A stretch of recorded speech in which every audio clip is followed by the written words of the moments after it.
All right, folks, today is November 5th, 2020. Coming up on Roland Martin Unfiltered. Joe Biden moving closer and closer to hitting 270, still leading in Arizona. Lead has grown in Nevada. Trump's lead in Georgia falls under 10,000. And Pennsylvania announces they may be finished counting tonight.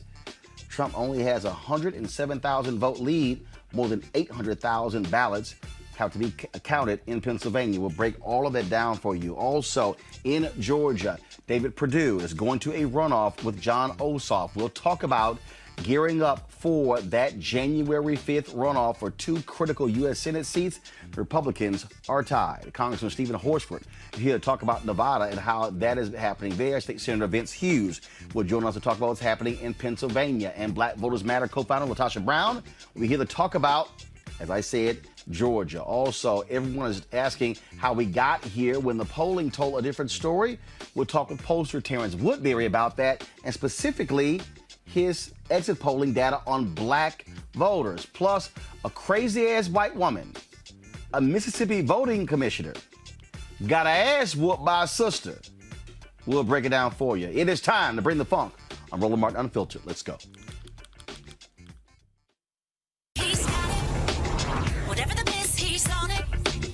Whatever it is, he's got the scoop, the fact, the find. And when it breaks, he's right on time and it's rolling. Best believe he's knowing. Putting it down from sports to news to politics. With entertainment just for kicks, he's rolling. It's on go, y'all. It's Roland Martin, Rolling with Roland now. He's funky, he's fresh, he's real, the best, you know he's Roland Martin now.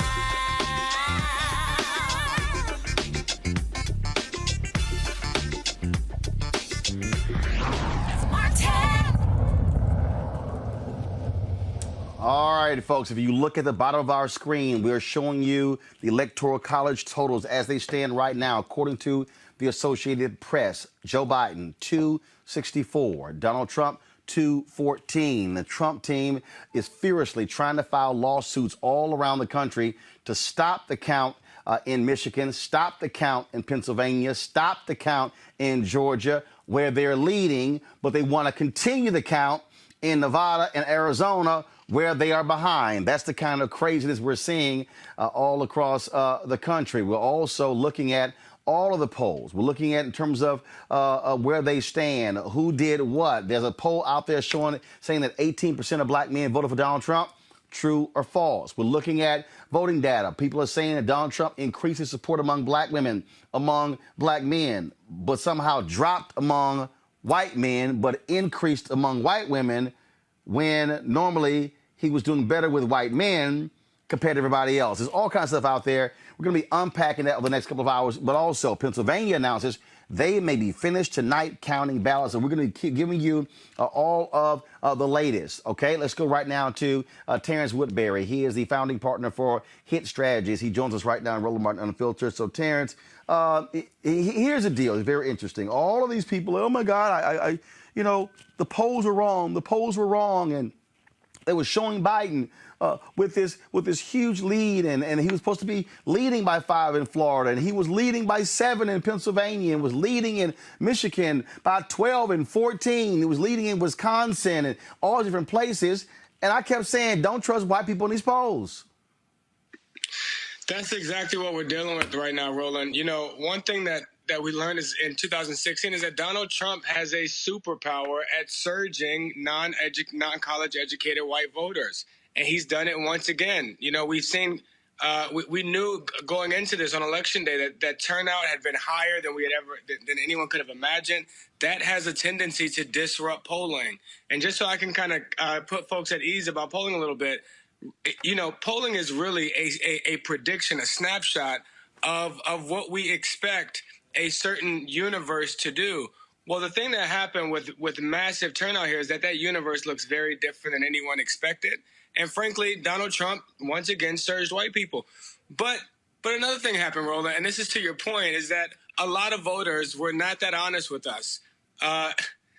This is something I'm struggling with. Is that white millennials and white Gen Z, younger white voters vote a lot more like white people than they do like young people, and that is to say that Donald Trump won almost half of white millennials and white Gen Z. In Georgia, he won 63% of white people under the age of 39.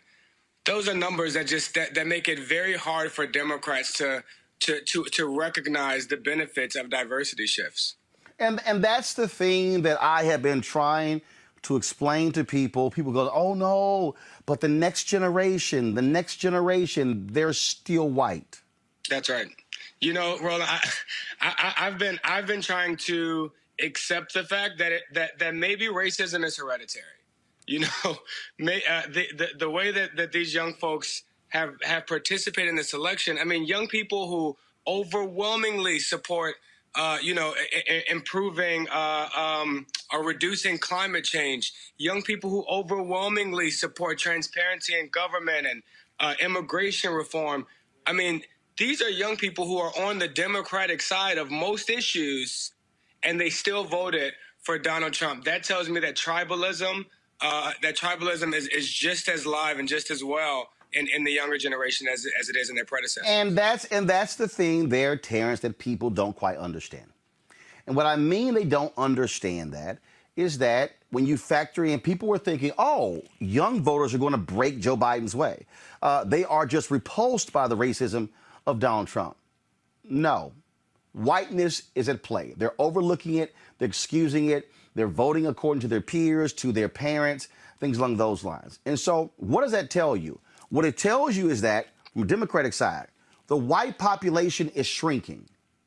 Even with these white millennials and white Gen Zers, the population is shrinking. Whites are dying. The white annual death rate in about 10 or 12 states is higher than the annual white birth rate. And so what that means is that if you're Democrats, in order for you to win, what you're going to have to do is accept the reality you're not going to get a majority of white women. That's right. Okay? So you need to accept the fact that you're going to get 45, max 47% of white women. The other white women are going to go with the Republican. Okay? You're not going to get white men. So what you have to do is you got to say, here's my percentage of white women, here's my percentage of white men, and I'm going to have to be very aggressive. And aggressive means spending money. That's right. Resources on black organizations, Latino organizations, and within black, you got to have targeted messaging for black women, older black women, middle-aged black women, younger black women, not the same message. Black women with college degrees, black women without college degrees, black people in rural parts of the country, black folks who are in cities. Then you got to have a separate targeted, micro-targeting message to black men with degree, without degree, blue collar, high school dropouts. You got to go through the whole gamut. And I think the problem has been they've been so used to saying one message for black people, one message for Latinos. I can pop by a couple of barbershops. I can create that sort of conversation. There you go. Nope, not anymore. That's exactly right, Roland. Look, man, during the summer, we all looked at the what I call like the changing complexion of the protests. There was one time over the summer that I actually declared to the Washington Post that the movement for Black lives had evolved from a movement of black people versus the police to a movement of young people versus racism. And the reason I said that, Roland, is because the majority of protesters were white. 54% of protesters were white. 18% were black. 11% were Latinx. But 85% of protesters were under the age of 39. To me, that represented a generational shift, a generation that was ready to turn the page on racism, as ambitious as that is, but to actually begin the tough process of healing, and that white Gen Z and white millennials would be a part of this healing as opposed to on the other side of that picket line. And frankly, Roland, we just learned in this election that is just not the way this is shaking out. That when it comes to voting for their interests, they are voting in the interest of white people and not in the interest of young people. Voting in the interest of young people is voting to reduce college debt. It's voting to improve the environment. It's voting it's voting for a more inclusive policy that's more representative of younger generation. Millennials are the first minority generation. And I think when we start talking about how demographics are destiny, it's not because of, some large swarm of young white voters are somehow becoming more progressive or swinging to the left, although their policies and their issues suggest that they are. But it means that there's just less of them. It means that the majority of people under the age of 35 are not white. And that demographic can become destiny for Democrats if they lean in there, if they go and activate those black and brown voters that for far too long have been on the political sidelines because they don't feel represented, not just in the Democratic Party, they don't feel represented in the political system. And that is why Donald Trump was able to exploit that cynicism and exploit that frustration that black men have. And young black voters under the age of 39 also 18% supported Donald Trump. He was able to exploit some real fissures there within the black community that have been expressed through their cynicism towards Democrats. And so, right, Roland, we got a lot of work to do, and it's not a one size fits all. We're going to have to go in and do some serious soul searching and figure out how do we connect to a group that was disaffected by the system. But here's what he also did. He kept lying. There was so much disinformation that folks were believing it. I had an artist who gave me a call. Dude, I was on the phone with a guy, a producer for it, who threw out every lie to me. And I was like, bruh, that's a lie. That's a lie. That's a lie. And so what I kept arguing from a Democratic standpoint, they never properly countered the lies. That's right. Here's what people say. Oh, I'm not going to sit here and fight the lies because it's just playing their game. There's a reason why on this show, black conservatives who support Trump hate coming on here, because I won't let them lie. And the reason I won't let them lie is because I cannot allow anybody watching this show who sees a clip on YouTube or Facebook or Instagram or Twitter and they see the lie and it goes unresponded. No, my deal is you got to stop the lie. The moment it's said, I'm like, I'm going to let you finish. But what you just said is a lie, and it's not going to let you get away with it. And they let Donald Trump lie. Criminal justice reform, lie. Obama did nothing. Biden did nothing. I came in. They did nothing. They couldn't get anything done. And at no point the Democrats say, who the hell got it passed in the House?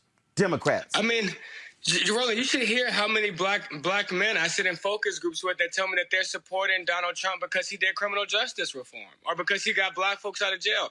Donald Trump pardoned exactly 8 black people. 8.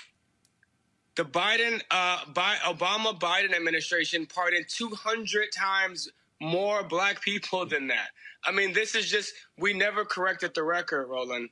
And frankly, when you allow those seeds to be planted, those seeds of doubt and those lies are being planted on fertile ground of a lot of brothers who already feel cynical towards the system, right? And so when we let that fester and marinate, the work that we have to go back and do now to unprogram those lies is so much harder than the work that we can do if we just come in early and deliver a message that resonates to them. So I mean, Roland, we got some work to do here, man. And I am not going to allow the progressive left. I mean, the way that they are already beginning to question how could black men support an open racist. Well, I've been telling y'all for 6 months how they could do it. Hold on. First of all, here's the whole deal.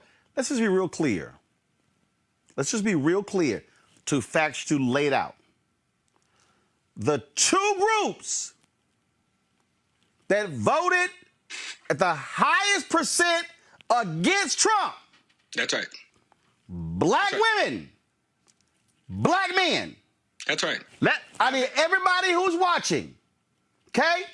Wait, let's be very clear. Go ahead. The only reason since Election Day, the only reason that Donald Trump has been rejected the White House, it's because of Atlanta and Philly and Milwaukee and Detroit. They are counting black votes right now. It is a resounding rejection of black voters who 90% have disapproved of Donald Trump since the day he was elected. I mean, I've been calling it the black clapback. Black folks clapped back, and with a resounding rejection, they have denied him a second term. Black folks have to get credit for that. Black folks have to get credit for ensuring that he got the nomination, and now have to get credit for ensuring that he won that Oval Office. And when I say get credit, Roland, I'm talking about the first 100-day agenda. I want to see what they're going to do now to deliver on the investment that black folks have made into this administration. Well, man, but see, on that particular point there, and we're going to get to a little bit later, which is why I keep explaining to people why we got to go hard on the 2 runoff races in Georgia. Because it's very simple, and I'll unpack it later. But again, that's going to be critical in terms of for that agenda. What from an exit polling, is there anything else that we need to know and understand about African Americans that the exit polling data revealed? I mean, it's what we just talked about. But black voters were overwhelmingly motivated in this election to remove Donald Trump. That was the overwhelming motivating factor. But another thing that we found that is, 89% of black voters were also enthusiastic and excited to make history by voting for Kamala Harris. This election, man. I mean, I am concerned about what to expect over the next 24 to 72 hours. I am concerned about how Donald Trump can sow these seeds of doubt and question the integrity of our election. Because look, man, I've told you this. I still hear about hanging dimple chads in Florida from the Bush-Gore election from 20 years ago, from voters that weren't even alive during hanging dimple chads. What he can do, the doubt that he can sow over the next couple of days of saying that all of this was fraud and your votes aren't getting counted and there's ballots in the damn river, this damage is irreparable. It takes years to undo, sometimes generations to undo this. So we got a lot of black folks engaged and surged to send a message, not just to Donald Trump, but to Trumpism, to racism. Not on our watch. That surge was led primarily by black seniors who turned out in overwhelming numbers. Black seniors got a bit more of an intimate relationship with racism than some of these young black folks that chose to vote for Donald Trump. They hear those dog whistles and are reminded of things that they've seen and things that they've heard from their past. And so black seniors really clapped back here, but overwhelmingly it was the black community that rejected Donald Trump a second term, and that was excited to make history here. And I think both of those things are going to have to produce some returns for the black community. Well, first of all, I'm just sitting there cracking up laughing, looking at all the racist trolls who are on my YouTube channel, and they're whining and complaining. And I always, when they start bringing up the 1994 crime bill, because here's what's interesting. They act as if in subsequent years there were also not legislative fixes when it came to that. One of the first bills Obama signed was a criminal justice reform bill. One of the first bills he actually signed. You said, Roland, this is a part of not correcting the record. Joe Biden and Kamala Harris had to take on the responsibility of getting out here and telling people what they have done to correct the criminal justice system. And they both have. They both have records that they could talk about. Instead, they kind of, I guess, hope folks like you carry that water for them. And again, it's idiotic because they're the ones who are getting attacked because of the record. One of the things that it was very interesting to me, before I came in, I was watching Nicole Wallace. The TV was on. I had taken a nap, and it was on. And they were talking about, well, I think we may have missed some things here that a lot of people people want to get back to normal with coronavirus, and they were going through this whole deal, and I was like, what the hell are y'all talking about? No, here's what happened. Donald Trump sowed seeds of discontent. He took the whole fake news thing. Kellyanne Conway took the whole alternative facts thing. That's right. And what they did was they said, don't believe anything. And all of these people, I think people got to understand, Republican voters, Donald Trump voters, are in a cult. He told them, don't mail in votes. They didn't. That's right. They showed up on election day. And so it's no shock to me that they would have a different view and believed his lies about the coronavirus, that we're rounding the corner. And so they're saying, but this should have been a blowout because of coronavirus. He convinced half of the people it wasn't no big deal.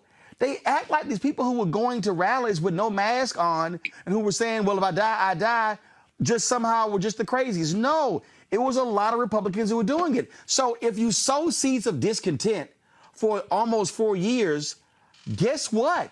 They're not going to believe an alternative view, which means you were never going to have some big Biden blowout. That's right. That's exactly right, man. I mean, look, I think that the difference and the proposition between Joe Biden and Donald Trump could not have been more clear. And half of America wanted to continue the reckless neglect that we've experienced in the last 4 years. I mean, half of the country wants to reject that systemic racism even exists. Half of the country wants to continue rampant corruption in the White House. I mean, this man was impeached, Roland. This man was impeached, and half of the country is still embracing him. The fact that racism can become a partisan issue in 2020, as partisan as it exists or it doesn't, and half of the country is willing to endorse and support and embrace that racism does not even exist in America. I mean, we have to confront not just defeating Donald Trump, but we're going to have to confront Trumpism and what he has amplified. And Trump is, and actually, we got to stop saying Trumpism. That's Republican Party. No, That's it's right. not an individual. They have fully embraced his bigotry, his overt nastiness with Muslims, with so many others. No, this ain't Trump. And Biden got to stop that crap. This is the party. They ain't changing. What they've witnessed is, yo, we can do this and it's not going to hurt us. We could just say it out loud. Yep. Because they've been doing it, brother. I mean, you know, I see a Biden victory on the horizon, and I still feel very despondent. I'm still very, very concerned about the future of this country. One, because, we still have to deal with the half of the country that is going to deny the reality of this election. And two, it's because we still have to deal with Donald Trump. You know, he's not disappearing on January 20th. And so he still has these Twitter fingers that can create havoc and dissension and division. I mean, I'm very concerned about this country, but I'll tell you this, Roland, I'm very likely moving to Georgia if it means denying Mitch McConnell that goddamn gavel in the Senate. Oh, well, first of all, I've already been, we're already making plans to spend lots of time in Georgia in November and December for the January 5th race, so that's going to happen. Terrence Woodbury, we really appreciate it, man. Thanks a lot. Thank you so much, Roland. I'm happy to come back anytime. All right, then. All right, folks. Let's now bring in my panel. Erica Savage-Wilson, host, Savage Politics Podcast. Dr. Greg Carr, chair, Department of Afro-American Studies. Reese Colbert, Black Women Views. Folks, first, let's talk about, we can talk about what Terrence just laid out, but also as we begin to look at what is happening here. First off, Georgia. Donald Trump's lead is down to 9,425 votes. I was just looking here, Pennsylvania, I saw, I believe it is now down to 70,000. 70,000 to 74,000. He's increased his lead in Nevada. Although Republicans have been throwing out everything about Arizona, his lead is holding there. Here's a perfect example. Jonathan Allen just tweeted, Lehigh County flipped into Biden's column yesterday. Trump was leading there by about 12 percentage points. As Steve Kornacki is explaining, nearly all the late mail ballots being counted, even in red counties, are for Biden. Philly and the burbs could net Biden more than the current Trump lead. They are going crazy. They are trying their best to file as many lawsuits as possible. It is. I mean, they are just really going crazy there. And so, what's interesting to me, Greg, watching this again. It's amazing to watch these white progressives, these Bernie people, bitch and moan, crying today. Oh my God, we lost 5 House seats and we didn't win the Senate. And first of all, you had a net pickup in the Senate and all this sort of stuff. And I said to them white folks, I said, listen up, all y'all. I got time for your asses today. I said, because black people are saving your ass. Black people in Milwaukee, black people in Detroit, black people in Philly, black people in Atlanta. And then they came in with this BS, Greg, talking about, voters from a red state picked our president. I said, I ain't gonna let your punk asses talk about black people from South Carolina. I said, because right now, and in fact, North Carolina is still in the game as well, and that's due to a huge, large black. And so what we as black people are fighting, the racists on the Republican side and the punk-ass white Democrats who want a perfect party. But again, they want us to be the political sharecroppers, and they want to whine and complain. But the only reason there will be a Democratic president and vice president is because black people saved their asses. It's true, brother. And I was so glad you had Reverend Jackson on the other night. He should be featured everywhere. But of course, we can set aside white commercial and news entertainment media. There's one story. There's one lead story in this election. It's the same lead story that has been the case since 1968, the last time white people voted for a Democrat. Umair Haig wrote an article today, said that white America wants America to be a failed state. And then he listed all the things that, if you go by the majority that votes a Republican in every presidential election since 1968, after 1968, he says they are for billionaires, inequality, guns, religion, intolerance, state violence. They are against desegregation, civil rights, women's rights, health care, retirement, child care, public services, infrastructure. The lead story of this election is that white people have once again shown that they picked their whiteness over their lives. Black people did not save democracy. Our Spanish-speaking kindred out there in Nevada and in Arizona did not save democracy. We did what we always do. We voted in our interests. And now we should take this moment, set Democrat and Republican aside forever, and think about this in terms of what is in our best interest, and then game that out in 24-month increments. In 24 months, the Senate, a third of the Senate's going to come up. Byrd said he's not going to run in North Carolina. Let's get that seat. Ohio, Pennsylvania, Toomey, Wisconsin, Ron Johnson, won by a squeaker. Wisconsin has shown if you get arrested, you can do it. Get him out. Lil Marco, you've already said you're going to go out there and make sure he gets retired in Florida.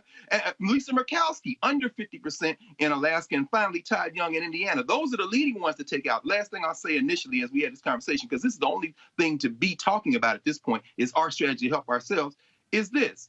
The first 2 years of Biden-Harris, even if Warnock and Ossoff get in, it's going to be by executive orders. Yep. Because we know we can't trust Manchin. We know we probably can't trust Kelly in Arizona. He's only there for a couple of years till he gets to go back for the full term.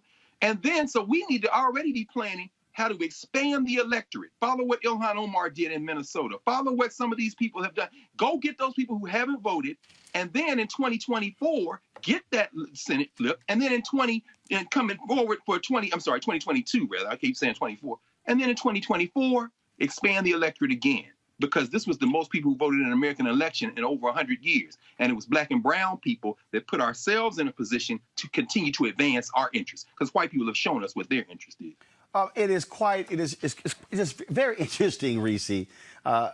Just looking at these whiners. Oh my God, Bernie would have just beaten everybody. He lost. He lost. Couldn't get black votes. He lost. Okay? I would have loved for Reverend Jackson to have won in 84 and 88. But I'm not sitting here going, oh my God, but Reverend would have beat Michael Dukakis. No, look, he didn't win. And these people are, and what gets me is, I mean, we're literally sitting here Biden hits 270. He would have flipped 5 damn Trump states. How do you overlook? He is on the verge of winning Georgia. But these white progressives, oh my God, I'm sorry, you can't put that one on black people. We ain't in Maine. You know what? Let's just go on down the line. We ain't in Maine. We not in Iowa. We saved Peter's ass in Michigan. It ain't our fault dumbass Cal Cunningham was sexting with a woman in California. Right. Okay? Arizona, Latinos, big backing for Mark Kelly. Whites and blacks and others there in Colorado, both those flipped. Harrison in a deep red state. Espy gave her the best shot. Perkins in Louisiana, hardcore right state, Louisiana, right state, Mississippi, right state, South Carolina. You take Texas, all right. Royce West lost by 30,000 votes to Hagar, a former Republican, who the DSCC got behind, supported her. She got her ass whooped by 10 points.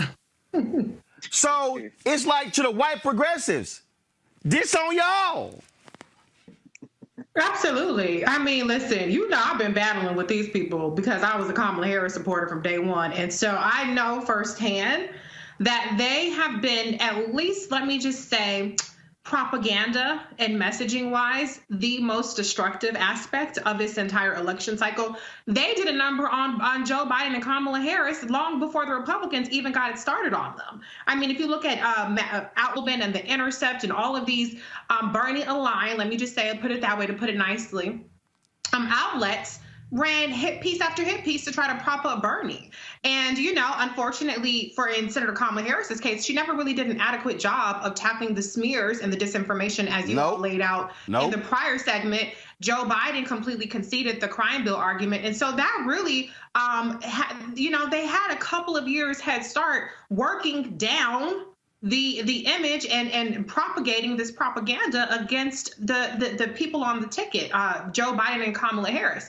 Despite that, we're on the brink of victory. It's bittersweet because, obviously, this country is super racist and they've double, triple, quadruple down on racism. That's not a surprise, particularly to Dr. Carr, who I have to say, Dr. Carr, you and Roland and Erica, y'all had it right. I shouldn't have had no faith in none of these polls and none of these white people, but I did. I was like, I'm a data girl, and I think that the data is saying X, Y, and Z, and white folks is lying the whole damn time. So that was my bad. Fool me once, shame on me. Fool me twice, shame on. So whatever. Okay, that's fine. I won't be making that mistake again. But anyway, the moral of the story is we have a white supremacy problem in the white progressive wing of the party. They want black people to be the mules of the white progressive movement. White progressives have Columbused black progressive policies like Medicare for All, which is what John Conyers was the first introduced for that. And he had been introducing it for decades before Bernie Sanders ever became sponsored. Bernie Sanders first sponsored it in 2016. That was the first time Bernie Sanders had ever sponsored Medicare for All. John Conyers had been doing it all the way up until then. And they have co-opted what progressive is, and then they turn around and shit on the black electeds and call them neoliberal corporate shields and establishment and every other kind of insult outside of the sun. And so white progressive power is still about white power, okay? It's about, I'm white and I want free, I don't want to pay student loans, I want health care, and I want this, that, and the other, and racism doesn't matter. It's all about economics. That's what their agenda is. I almost shouldn't say all, but that's been my experience. And so they have no credibility to lecture or wag their finger at anybody because a lot of the damage was done by them. And I agree with the prior segment you did with Terrence. We're now going to have to spend the next 2 years trying to undo some of that damage between what the Republicans and the white progressive movement, air quotes, done to the Democratic Party. And I know that they're trying to use this as some sort of referendum against the people who just got the most votes in U.S. history. That's backwards, but that's what they're trying to do. But we're not going to let them. And Black people, we are, as Dr. Carr said, we're going to make sure that we get a return on our investment this time, because we're the ones who are going to tip the scales in a way that if we have relied on Black, white people, the white suburban, the wine moms, as they're trying to say it in Pennsylvania, we would have been screwed. Erica? Listen, amen to everything my sister Reese just said and laid out, and amen Dr. Carr has said. I think the only thing that I'll really add to this conversation is that when you're talking about how Black folks, Black women and men, have been doing the work of building coalitions, of holding some semblance of democracy together in this country. You know, we talked about this on Tuesday when I lifted for Stacey Abrams' name. You know, the former Secretary of State, because I'm not saying he's governor because he stole the election in Georgia. The former Secretary of State, Brian Kemp, during the time that he was Secretary of State, really worked against what Stacey Abrams stepped forward to do, which was to get Georgians registered. And through her work through Fair Fight Action, through her work through the New Georgia Project, and really making sure that Georgia abided by the Voter Act, which would allow people who are seeking assistance, who are going up to the DMV, to automatically register to vote, that during that same time, 2014, 2016, that he was working against Stacey Abrams and actually purging the rolls. And so when you think about Black folks actually building ahead of time to ensure that when we come to a place where we actually absolutely need max turnout, that lays to bear at the hands and the feet of Black people. So all of these gains that we're seeing, the races being so tight, you can trace those back to grassroots organizations, mostly led by who are also seeing that, listen, these are dangerous people and dangerous policies that are going to harm us. The way that we'll be able to activate and have some seat at the table, be able to move forward, is to get voters registered. So really kind of what we're seeing through this process is not a surprise to me. White, and then that whole kind of progressive tag, I'm not with it. I'm not buying it, because as the data has bared out, as Reese has shared with us and Terrence shared with us, and as Dr. Carr laid out, the proof is in the pudding. Dr. Avis often references a report that talked about how there was a choice and actually equity, that white people overwhelmingly chose whiteness, and they're going to continue to do that. All right, folks. Do we have Stephen Horsford on the line, Congressman from Nevada? Yeah, so let's go to Congressman Stephen Horsford. All right, folks, one of the places that we're looking at is Nevada. Joe Biden has increased his lead there.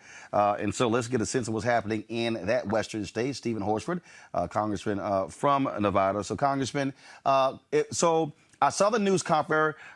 They've been very cautious there because they're having to match ballots that were dropped off, make sure people didn't vote in other counties. And so they're checking. They said they may be finished by Saturday or Sunday, some 50,000 or so ballots. Is that correct? And are those from Clark County? Well, great to be back on, Roland, and Nevada absolutely is playing a pivotal role at a historic time to make sure that we elect Joe Biden and Kamala Harris to the White House. According to the Secretary of State and our chief election official here in Clark County, there's approximately 190,000 ballots that remain statewide. 9 of those ballots are from Clark County. That's here in Las Vegas, where just over 70% of the population is. And so just over 123,000 of those ballots were actually returned by mail, but they weren't received until or after Election Day, or they were dropped off in person at a drop-off location on Election Day. There are another 66,000 ballots that were cast by people at a polling location, either during early voting or on election. And so they will be allowed to have those votes counted as well. So it's just over 190,000 ballots statewide, 90% of those here in Clark County, where Joe Biden and Kamala Harris have been getting about 2-to-1 margin on those ballots. So with him leading, what we're talking about here is with him leading there. I mean, literally, what we're talking about is the fact that they are in a position. If they're getting 2-1, that lead is going to maintain. And again, earlier it was 8,000, then it increased. It increased to 12,000. And also, I need people to understand. Go ahead and go to my iPad, please. So here's the deal. These are the counties that are there in Nevada. But Congressman, what people don't realize is this is Clark County here, where Las Vegas is. Yep. Clark County represents 75% of the population in the whole state. So really, when they see this map of counties in Nevada, what you really see is a lot of land. Well, but to be clear, you're correct. But half of that state, thank you for showing that map, is my district. My congressional district covers 52,000 square miles. Wow. So I have 6 of those rural counties, and then, of course, a part of Clark County. But as you just showed on that map, overwhelmingly the population is here in Las Vegas, in Clark County, and then up in Washoe, which is the Reno, Sparks, Tahoe area. So your counties are what? Nye County, Esmeralda, Mineral, Lincoln, White Pine, and I have half of Lincoln, Lyon County. Got it. Nye County, which is right there in the middle, that was one of the rural counties that reported, and overwhelmingly, that's Trump and Republican territory. They typically get about 70 to 80% of the vote out in those rural counties. But here in Clark County, where we have run up the score, if you will, with our firewall, Joe Biden is leading by actually double digits. And we need him to continue to do that while we count these remaining votes. And thank you for also explaining the process. So our legislature actually went into a special session back, I believe, in September during the COVID situation in order to pass a special bill for this election. They did it because we were in the middle of a public health pandemic. And what they did is they made sure that every eligible voter received a mail ballot. They allowed for same-day voter registration, as well as to be able to drop off your mail ballot at one of these drop-off locations so that people would not have to stand in line. We didn't want to see, like we were seeing in Wisconsin and other places, where people were literally lined up for hours in order to have their vote counted in the middle of a public health crisis. So the reason that this is taking longer is that ballots were allowed to be literally dropped off the day of the election or mailed in if they're postmarked up to 10 days from the date of the election. And that is what is happening. I want to commend our election officials because they are doing a great job. They're being obviously very safe and secure. They want to be accurate in every count because we know that Nevada, all eyes are on Nevada, and that we're likely going to be in a position to help put Joe Biden and Kamala Harris over the 270 required electoral votes that they need to win this presidency and vice presidency. All right, Congressman Stephen Horsford, I certainly appreciate it. Thank you so very much there. Thank you, Roland. Great to see you. All right, folks, the thing that I want to now go to with our panel is when we start, let's go to Georgia, what's happening in Georgia. In a moment, we're going to talk about Pennsylvania with State Senator Vincent Hughes. But Georgia, to me, is quite interesting as well, because that is because the work had been done. And the work was not done by the party. It was done by grassroots activism. And I really believe, Erica, that Georgia serves as the model. And if you look at 2 previous states, Virginia flipped. Virginia used to be red, then became purple, then it's blue. It is a solid blue. Then when you look at North Carolina, that was a 10-year slog. Georgia, 6-year slog. The point I'm making there, and I got respect for Beto O'Rourke in Texas, but I think the problem there is that folks think, oh, if we just run the candidate, he's going to get everybody excited, then we take it over. No. You got to put in the work. You got to till that soil. You've got to. I mean, using again like you're trying to grow crops. I mean, you got to work the land, and I think that if Democrats are going to have any shot in the future to really turn North Carolina into a strongly competitive state, and understand on a state level, it's the case right now. Democrats control state Supreme Court 6-1. Roy Cooper got reelected as governor there. The sister lost lieutenant governor. This crazy brother who's Republican is lieutenant governor. And you look at some of the other positions, so you get a lot of split positions. But Republicans still control the state legislature. Why? Because of redistricting. And so we didn't see a pickup of Democrats in the Texas House. They're going to control redistricting. And so same thing in Florida as well. But they no longer have their supermajorities in Florida as well as North Carolina. I think if you're Florida, I think what you got to do is fire the sorry white consultants, Erica. And I think what you then got to do is if you go to these rich folks who are progressive and say, we're going to need y'all to raise about $400 million to pay all these fines off of the upwards of 1.4 million people who are formerly incarcerated who can get the right to vote back. You work just that group, and you work harder with Puerto Ricans, you can turn Florida. Florida can be flipped, but you got to put the work in. Right. That's the non-sexy part, the work. And I'm so glad that you brought forward, Roland, talking about the consultants, because with the Get Out the Vote, and I've been saying this over and over, the Get Out the Vote, the 2 to 3 week Get Out the Vote efforts that's been happening in Black communities, we just really saw demonstratively this year that is the end of that. What we saw in Georgia, what we saw with Reverend Dr. William Barber, is that they were doing this work early enough, building infrastructure, being consistent, so that Democrats were able to really move into a coalition that's already been built, right? They already have a ground game. But now the next thing that has to happen is that the dots have got to be connected, and that folks that actually, as you said, that are a part of these grassroots organizations need to be pulled in, because who better to be a consultant than someone who has lived experience in that area? As it relates to Florida, when we're talking about how the population of Latinos are broken up, it's not just this one big Hispanic group, right?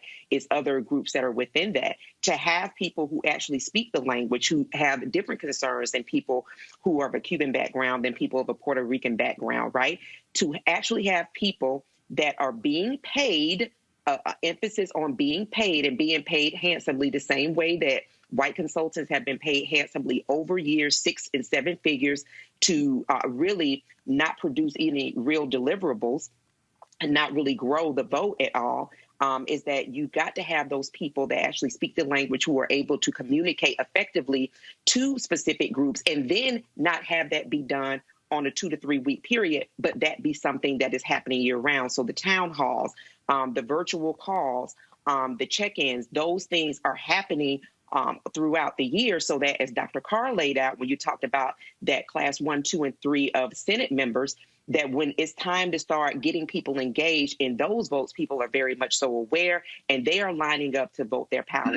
Additionally, when you're talking about polling places that have closed down, and people understand that it is within their power to have better polling stations, to make sure that the elections, county elections director, or whomever that person is that administers those elections, that you do elect someone who is like the gentleman in Harris County, in your hometown, Roland, that actually increased the budget almost 8 times from 4 million to 32 million, and that you do see 24-hour polling locations. But that only happens when you have people that reflect the voting bloc, the overwhelming voting bloc of the Democratic Party, which are Black women and Black men in positions, paid positions, to do this work throughout the year, so that we continue to have elections that bode well for everyone. I think it's quite hilarious as I watch these people sit here and then chide Black voters in South Carolina who voted for Joe Biden in the primary, but then all of a sudden are hoping Georgia responds. And when we say Georgia, we're talking about Fulton County. Okay, not just Atlanta. Okay, we're talking about Fulton County. We're talking Gwinnett County. We're talking about, again, places where African Americans are and Black people delivered, Reese. And the thing here is, it started the playbook. And the playbook, that Stacey Abrams did. Let me also remind people, Reverend Raphael Warnock was the spokesman for that effort. He was on the board of directors. So it wasn't just Stacey. People have to, and again, let's just be real clear, Reese. These white progressives ain't read no damn books. They don't know a damn thing about Fannie Lou Hamer. They don't know anything about the Mississippi Freedom Democratic Party. They know nothing about what they did in Atlantic City. They don't understand what SNCC did. They don't understand what CORE did. You say James Foreman, they don't know who the hell you talking about. If you mention any of those folks, not understanding how those movements were created that led to democracy in Alabama, in Mississippi. They don't know anything about that. And the reality is, it works. Ella Baker said, take your college clothes off and put the overalls on. Go down in them weeds and talk to them sharecroppers. And don't think because they only got a second or third grade education, they not smart. She said they ain't book smart, but they smart. And listen to them. That's the only way we change this country. You gotta do it on the ground. I mean, it's just organic. You're not gonna do it. Listen to the white consultants running $100 million in TV ads.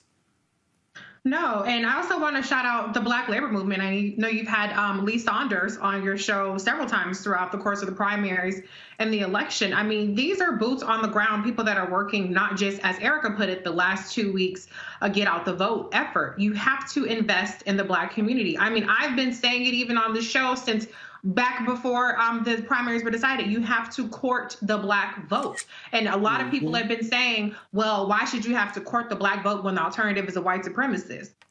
Because we're the damn base of the party. And so you have to bring something to the table. And it's not just a just-in-time strategy. You have to continually outreach, you have to continually cultivate, and you have to continually message appropriately to the Black community. And as you put it in the prior segment, we are not a monolithic community, so you have to find out what message works in different communities. There are rural communities that have different concerns from, more city or suburban communities. There's different things that come into play, but you cannot beat the work. And so, yes, absolutely, shout out to Stacey Abrams and the Fair Fight Action Coalition, because they have done incredible work. She never stopped from the moment that she righteously did not concede, cultivating the voters in Georgia. And so when you invest in the base, you get a return on your investment when other people fall short. So that's what we have to continue to do. And as you guys put it so brilliantly, it cannot just be the white people that get paid.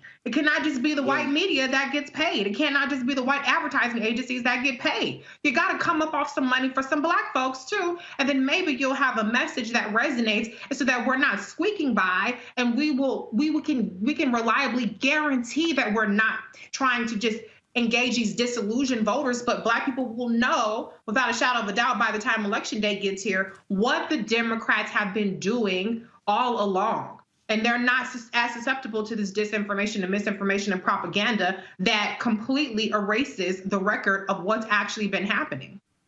Greg, again, we're patiently waiting for the votes to be counted. I'm one of these people. I'm not freaking out because, first of all, they need to take their time. We also have never seen this volume of voting when it comes to mail in Nevada. It was new. Look, in Oregon, they've been voting by mail for 20 years. Okay, they got this thing down pat. All right, and so I think so that's one. But two, as we begin to really analyze the numbers, when I was talking to Terrence Woodbury about this here, it's understanding who we are as a country. When you see that 63% of white millennials and Gen Z voted for Trump in Georgia, in fact, I was just looking at this tweet here, which I thought was kind of funny, and I responded, and I said, "Oh, ain't no way in hell we gonna do that." So this person tweeted, "There are hundreds of thousands of non-college educated white Georgians who are not registered to vote. If you know one of them, register them. You have a month." I went, "Why in the hell we do that?" Who? Democrats? I was like, "Why would we do that?" Keep them barefoot and unregistered.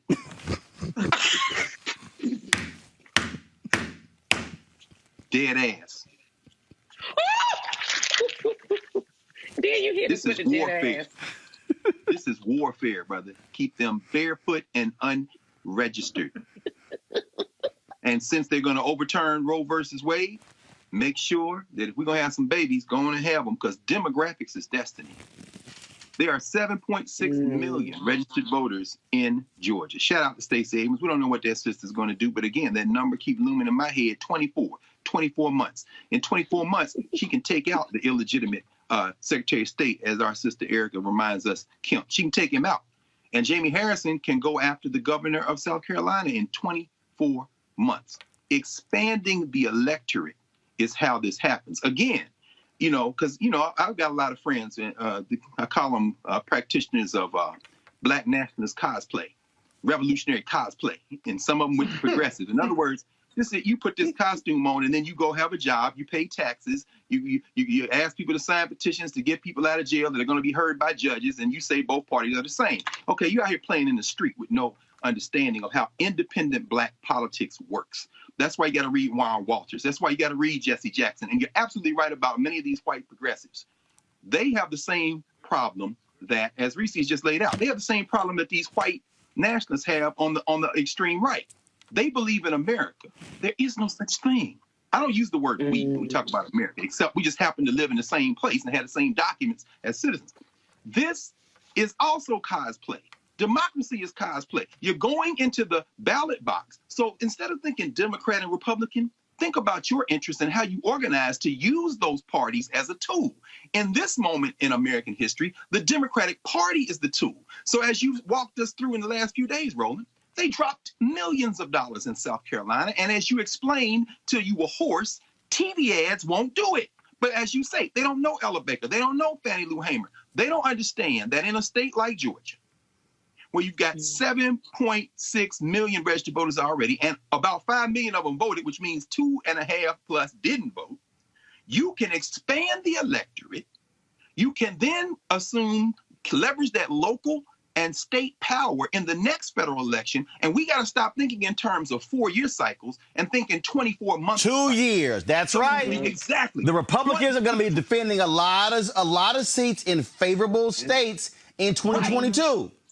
And Roland, we don't have any as William Clay said in his book on the Congressional Black Caucus, no permanent friends, only permanent interests. William Clay's son Lacey got bodied by Corey out there Bush in Missouri. In other words, she's saying the same thing. I see you, bruh, but you got to get out the paint. Now, the Justice Democrats will claim her, but you talk to Corey Bush, she be like, I'm glad for the support, but I'm a Black woman out the streets of Ferguson. I was in the street. Let's understand, we use the progressive too when we can, because we don't have no permanent friends. And so when you see in 2024, when the presidential election comes, we see how much momentum we've got. Then in 2026, we keep going, because as the clock is ticking, the demographics are shifting. The final thing I'll say is this: that dying white group, that group in Alabama, you know, Alabama had a thing on their ballot to get rid of the racist language in the Constitution.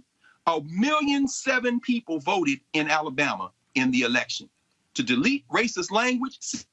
Said get rid of it, meaning 33% said keep it. There are 3.7 million registered voters in Alabama, meaning just over half of the people in Alabama didn't vote. Over the next 24 months, the Democrats, we want to help you. Hey, we ain't in here. We're in cosplay with you. Give us the money. We're going to Alabama. We see the blueprint with SNCC, as you mentioned, in Lowndes County back in the 60s. We're going to go door to door, galvanize our people. We'll come out and vote under the D for the cosplay, but our interests are on the ballot. And when you see in 2022 what we're going to do in Alabama, by 2024, we're going to make it blue. But we're not going to make it blue by coming to the conventions, hobnobbing with you, talking, and Democrat, putting on TV ads, and our people don't come to the polls. They're going to vote for individuals they know who they run for office, and we're going to leverage Birmingham, Montgomery, Selma, and y'all ain't going to know nothing about what we doing, and we're going to kiki like y'all kiki at the Democratic conversation, because this is all cosplay, and we go back in our room, we're going to plot like they used to plot in the 50s and 60s. We're going to plot like they did in Tuskegee when my man Dr. Gamillion down there went to court and sued over the gerrymander. We're going to plot, and y'all ain't going to know what we doing, because we're going to treat y'all like y'all treat us. It's clear, white people, you are not our allies, and we don't care anyway, because we ain't got no permanent friends, only permanent interests. See, folks, there's a reason why you must watch and support Roland Martin Unfiltered. Let me just say this right now before we go to the break. Coming up next, we're going to talk about Pennsylvania with State Senator Vincent Hughes. The reason why you must watch this show, support this show, I see it's more than 9,000 of you watching us right now. Go back to the panel, please. It's more than 9,000 of you watching right now on Facebook, more than 1,000 there on 9,000 on YouTube, more than 1,000 or so on Facebook. I'll pull up. The reason we lay this out, this conversation ain't happening nowhere else.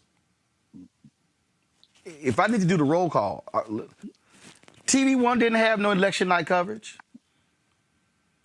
BET simulcast CBS coverage. Okay? Yeah.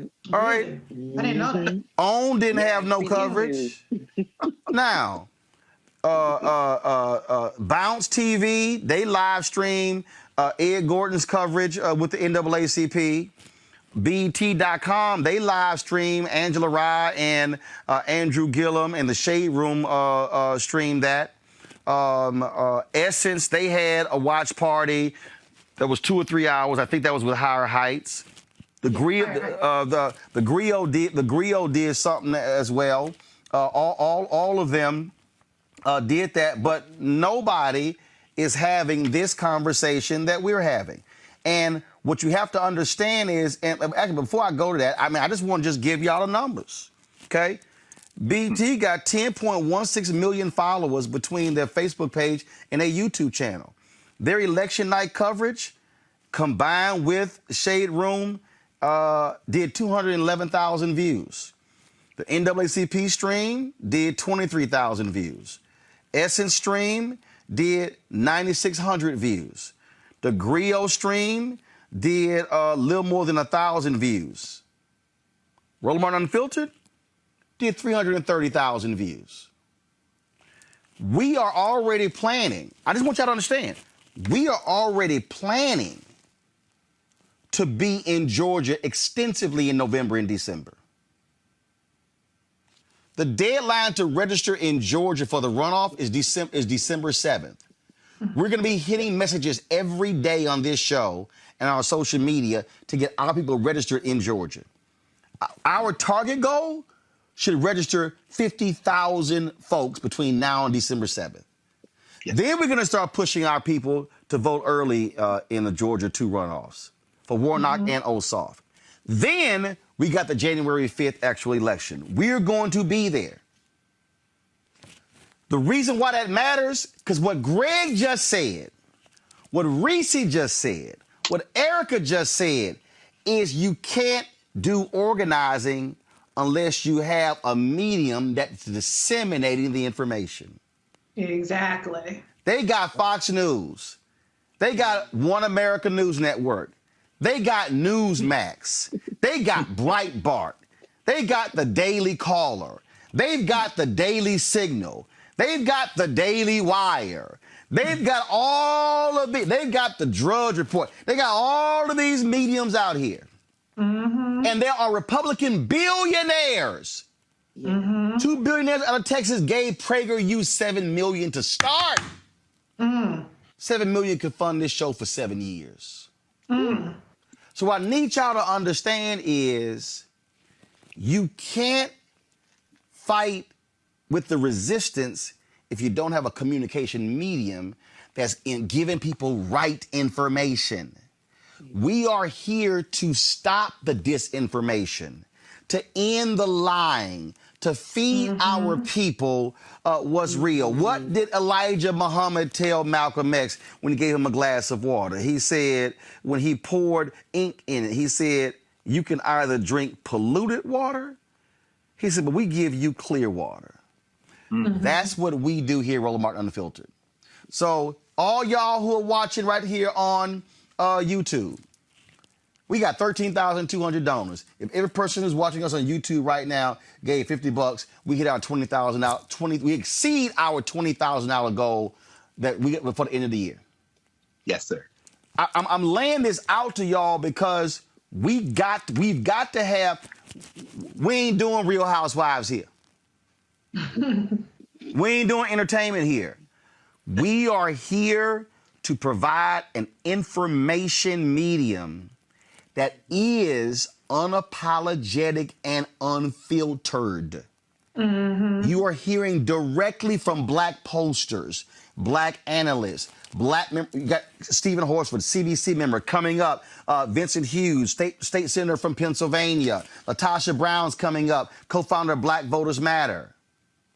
Because lastly, black folks, we got to stop saying we need this and then we ain't trying to fund it. Now look, Oprah ain't sent me $1 million.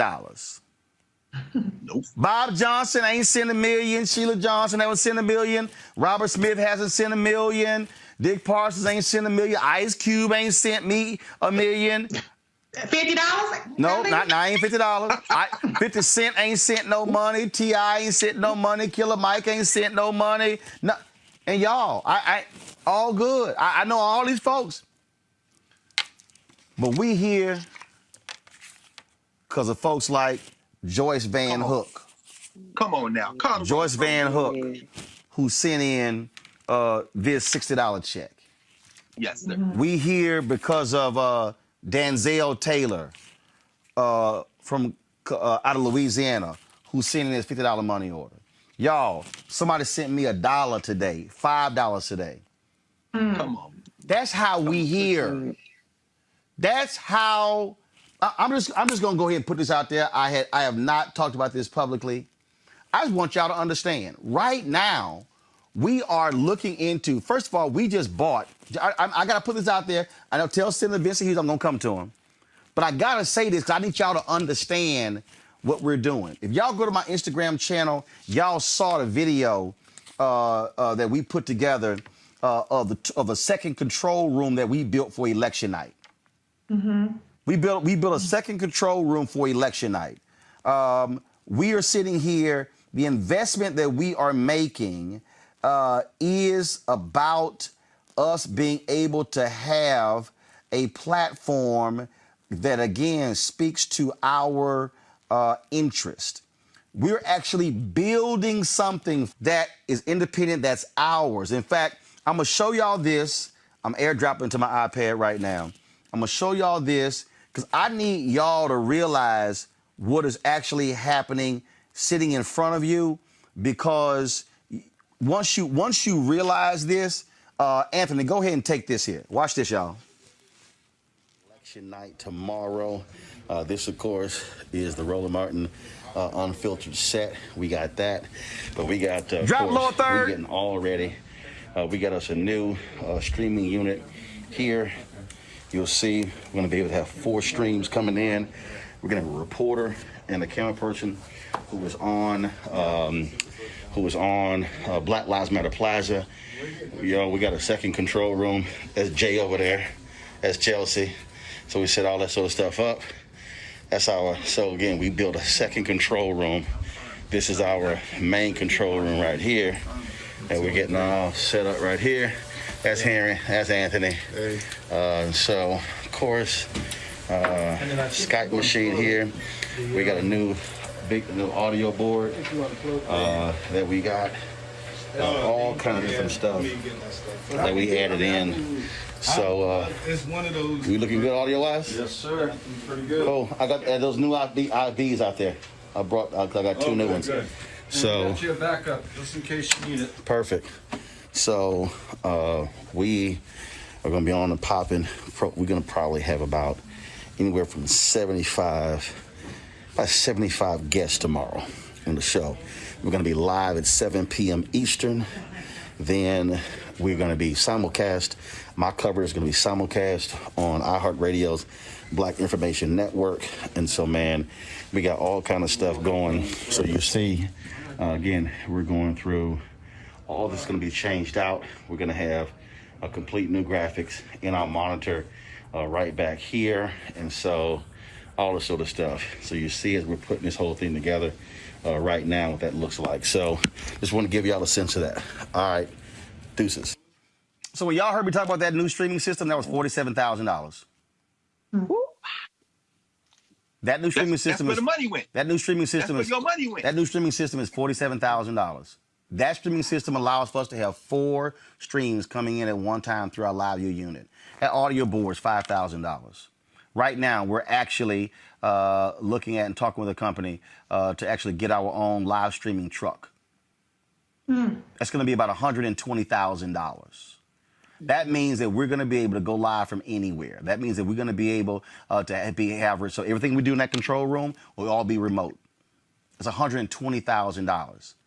See, I need y'all to understand. I ain't sitting my ass in the basement. Thank you. I need y'all to understand what is actually being built. So when I'm asking you to join our Bring the Funk fan club, that $47,000 new live streaming portable unit and rack unit, that's what I'm talking about. What this means is we're not asking anybody else for permission. I just want y'all to understand, I didn't ask iHeartRadio to do an election night show. I told them I'm going 8 hours. They said, can we simulcast your coverage? And I said, yes.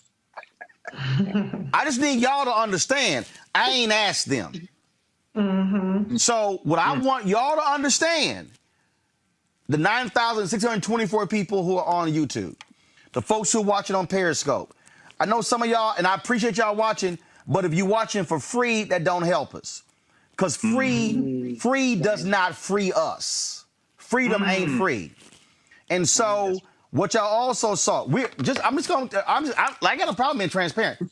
We're sharing this office space with the education group, 50 Can. They're not going to re-sign the lease. We're going to go likely from $7,000 a month to $22,000 a month. That has to be paid for. I just want y'all to understand. I just signed a deal with the Associated Press for us to get more video and us to get more live videos in. That's $101,000. So what I need y'all to realize is this is a real show that's building something that's independent, where we're not having to ask permission to talk to our people and to cover our issues. So if you say, man, why you begging? Because here's the deal. I ain't got conservative billionaires giving me $7 million like PragerU when they raised $22 million their first year. I don't have, they raised $25 million their second year. But what we do have, we're smart, we're gritty, we work, we put it in. Come on. Tomorrow, I'm going to post 3 new jobs: a supervising producer, a digital producer, and another producer, and actually a writer who can take the interviews that we do on this show and put them in written form and put them on our website. I told y'all I wasn't playing in 2021. Come on, man. I told y'all that. What we are doing here at Roland Martin Unfiltered, TV One's not doing. Urban One's not doing. BET's not doing. OWN's not doing.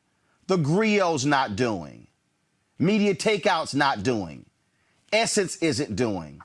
Ebony isn't doing. None of the other black media companies are doing what we are doing. Don't stop, brother. CNN's not doing. No. MSNBC. So I just want y'all to understand that. That's why we need your support. And so when you hear me say I'm just gonna do the math for y'll, and then I will give the number where you can give, and then I'm gonna go to break and come back with Senator Vincent Hughes. If 7,500 of our followers give $50, that's $4.19 a month. That's and if y'all that's 13 cents a day. That's $375,000. Right there. We hit our 20,000. And that means if 20,000 of our followers give $50 each a year, show's paid for. Show's paid for.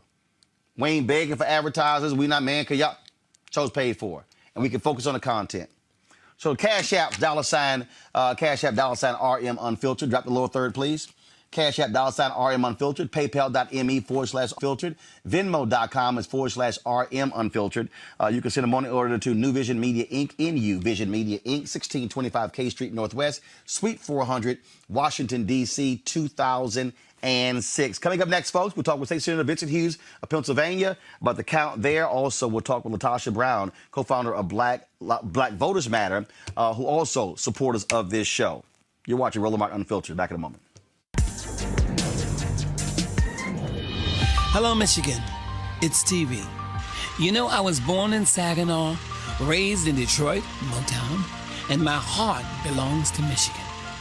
It was in Michigan that I wrote and sang songs for this country, songs for all the people of this country.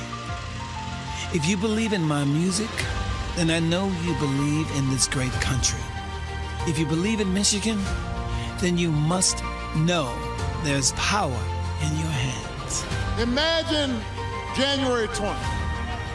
We swear in a president and a vice president who care about working Americans, where no matter what we look like or where we come from or who we love or how much money we got, everybody's got a chance. Michigan, that can happen. I have to honestly tell you that I believe this election is the most important of my lifetime.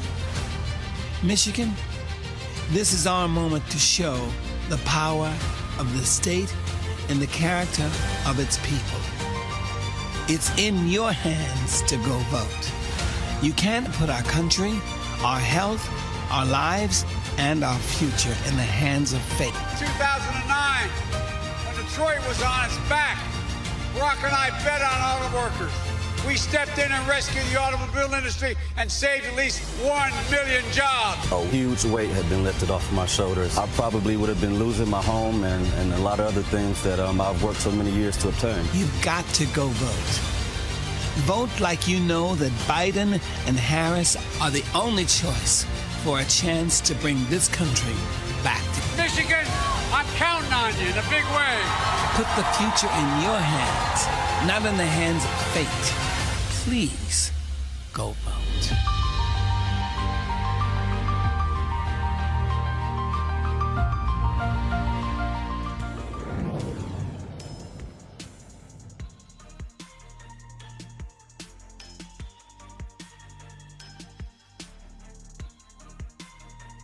Pennsylvania hanging in the balance. Donald Trump's lead is shrinking big time. Pennsylvania says they might be counting tonight.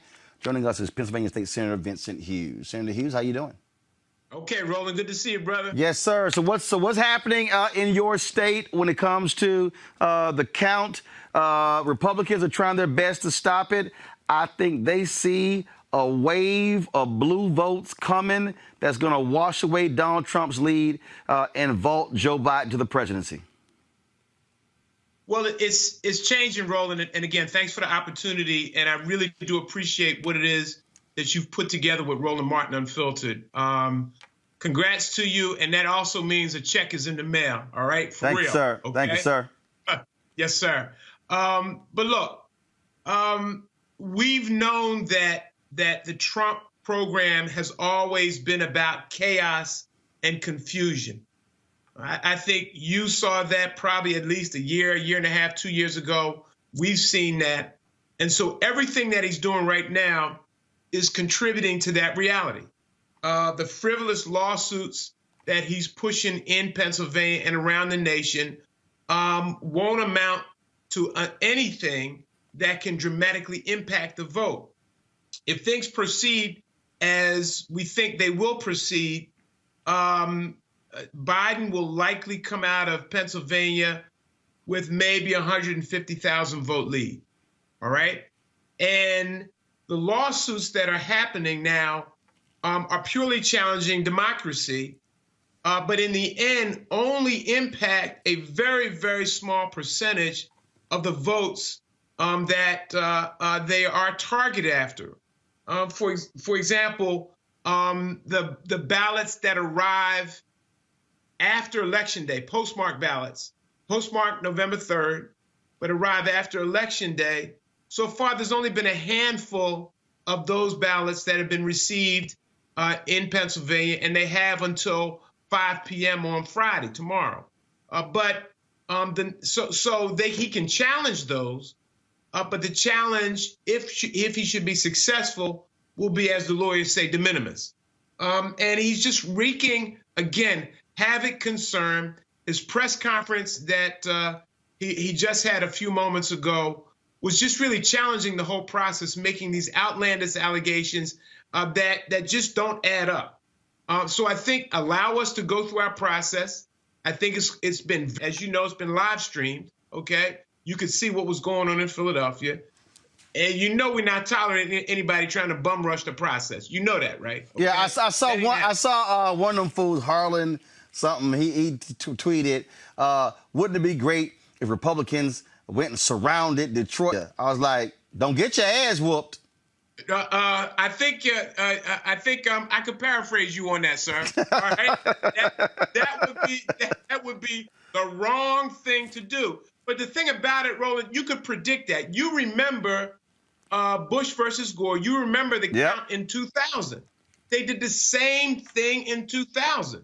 So it was like counting down the hours when all these knuckleheads were going to show up at these various locations, intimidate people. Don't do that in Philadelphia. Don't do that in Detroit. You'll have another thing coming to you if you think you're going to get away with that foolishness in our town. But it's also interesting.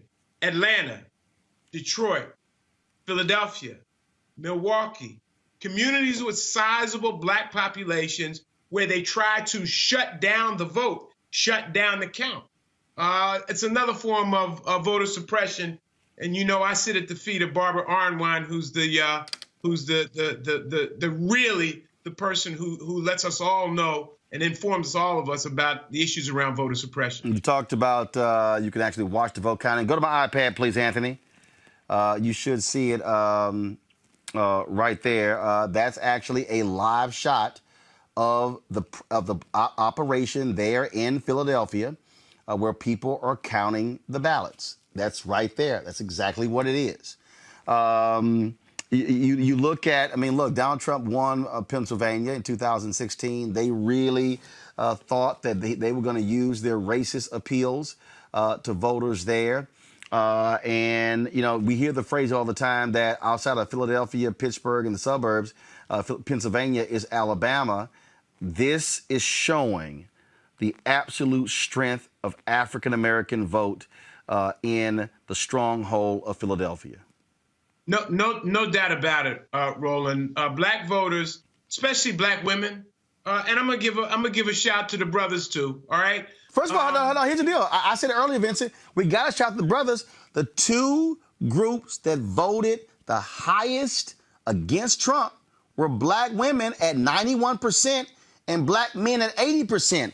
All this talk is on that, 18, 20, and we don't even know if that number is real. Okay, let's be clear.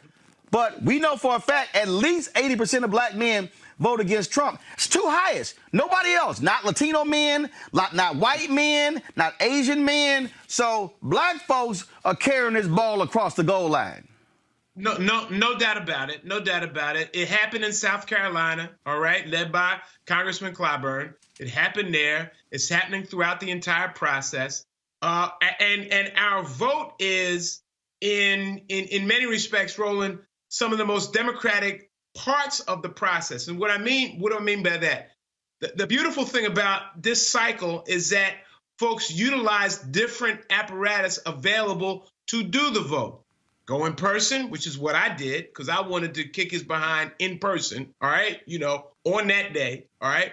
So to utilize the vote by mail, all right? And utilize vote by mail in the mail, as long as you did it in ample enough time. And we need to talk about that a little bit, Roland, because I think there's some I don't want to call it breaking news, but news that requires further investigation, all right? But we utilized vote by mail, or we dropped it off at the drop box, all right? And then you saw thousands, if not millions of people all across the country wanting to be involved in the apparatus of actually doing the count.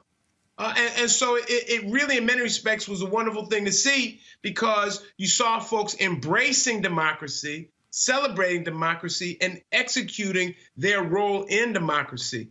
And now, and I think it would be relevant to go to the Postal Service situation, because now I just saw a piece while I was paying attention to your previous panel that talked about at least 150,000 ballots did not get delivered by the U.S. Post Office prior to Election Day. And so they're just beginning that count. And, you know, that number probably is going to grow. And it needs to be investigated, and it probably needs to be litigated. And those folks, those ballots need to get the opportunity to be counted. All right, State Senator Vincent Hughes, we certainly appreciate that. The last thing, though, all these people talking about, oh, my God, why is it taking so long? Can you explain to people what Republicans in the legislature did that prevented people from counting these mail ballots early? We had this set up, Roland. We had this set up. The legislation was in place. And to begin the process it's called pre-canvassing. And basically that means is to begin the processing of the vote by mail ballots prior to Election Day.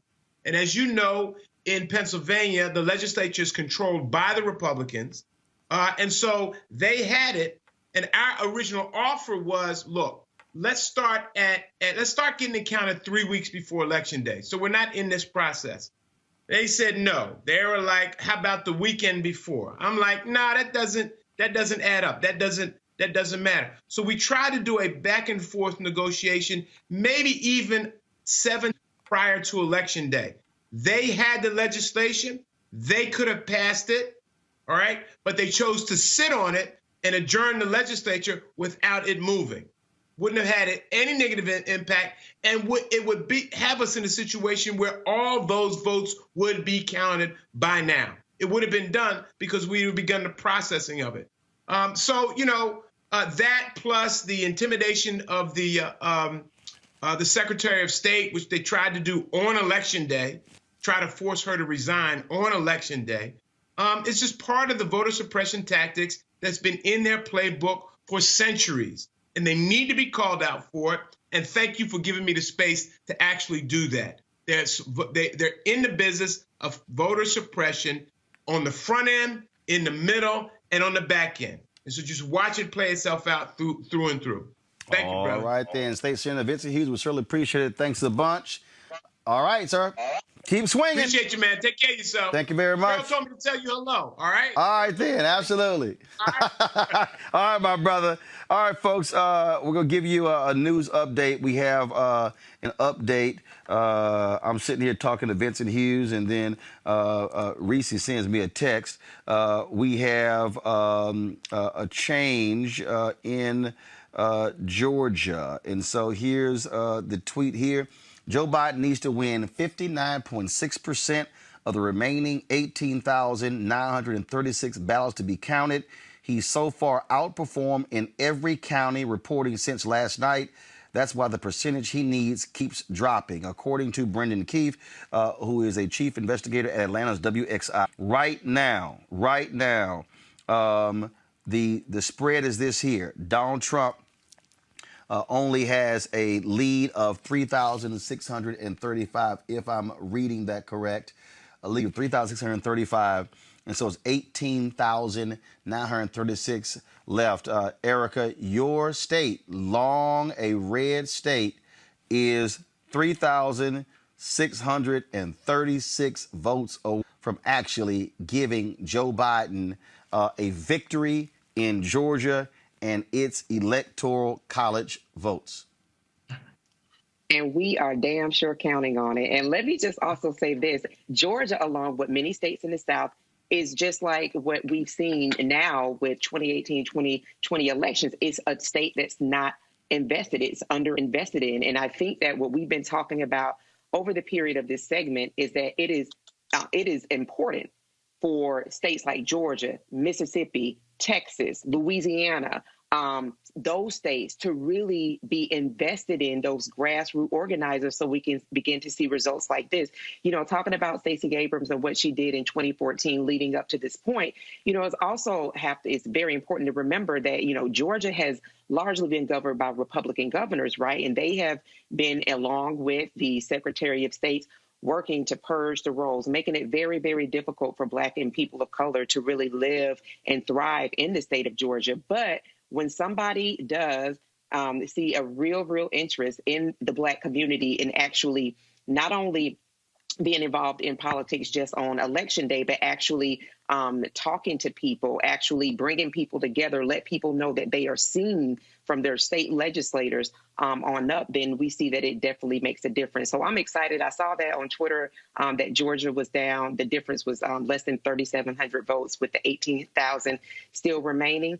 And as much as we're harping on Atlanta, I definitely want to shout out Southwest Georgia as well, Albany, all of those rural counties that when you're looking at the pluses for Biden, they're plus 40, they're plus 44. So these people that are in counties that are usually overlooked, because when people think about the state of Georgia, they think about Atlanta as being the only city. But you do have voter suppression, voter intimidation that's happening in these rural counties. And Black folks, brown folks are showing up, and they've showed up incredible numbers. So not surprised, but I'm definitely waiting for Georgia to deliver the presidency tonight.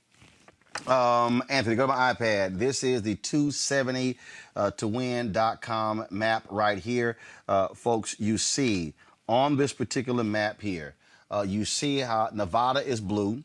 I have not actually awarded Arizona to anyone, even though that state has been called by Fox News. They have not gone off of that. But what they haven't done is they actually haven't given Nevada. So what Associated Press has done, Associated Press has called Arizona for Biden. They have not called Nevada. That's why that number is at 264. You see the number right there. And so this is the key, folks. Georgia, if Georgia goes blue, Biden hits 280, he wins.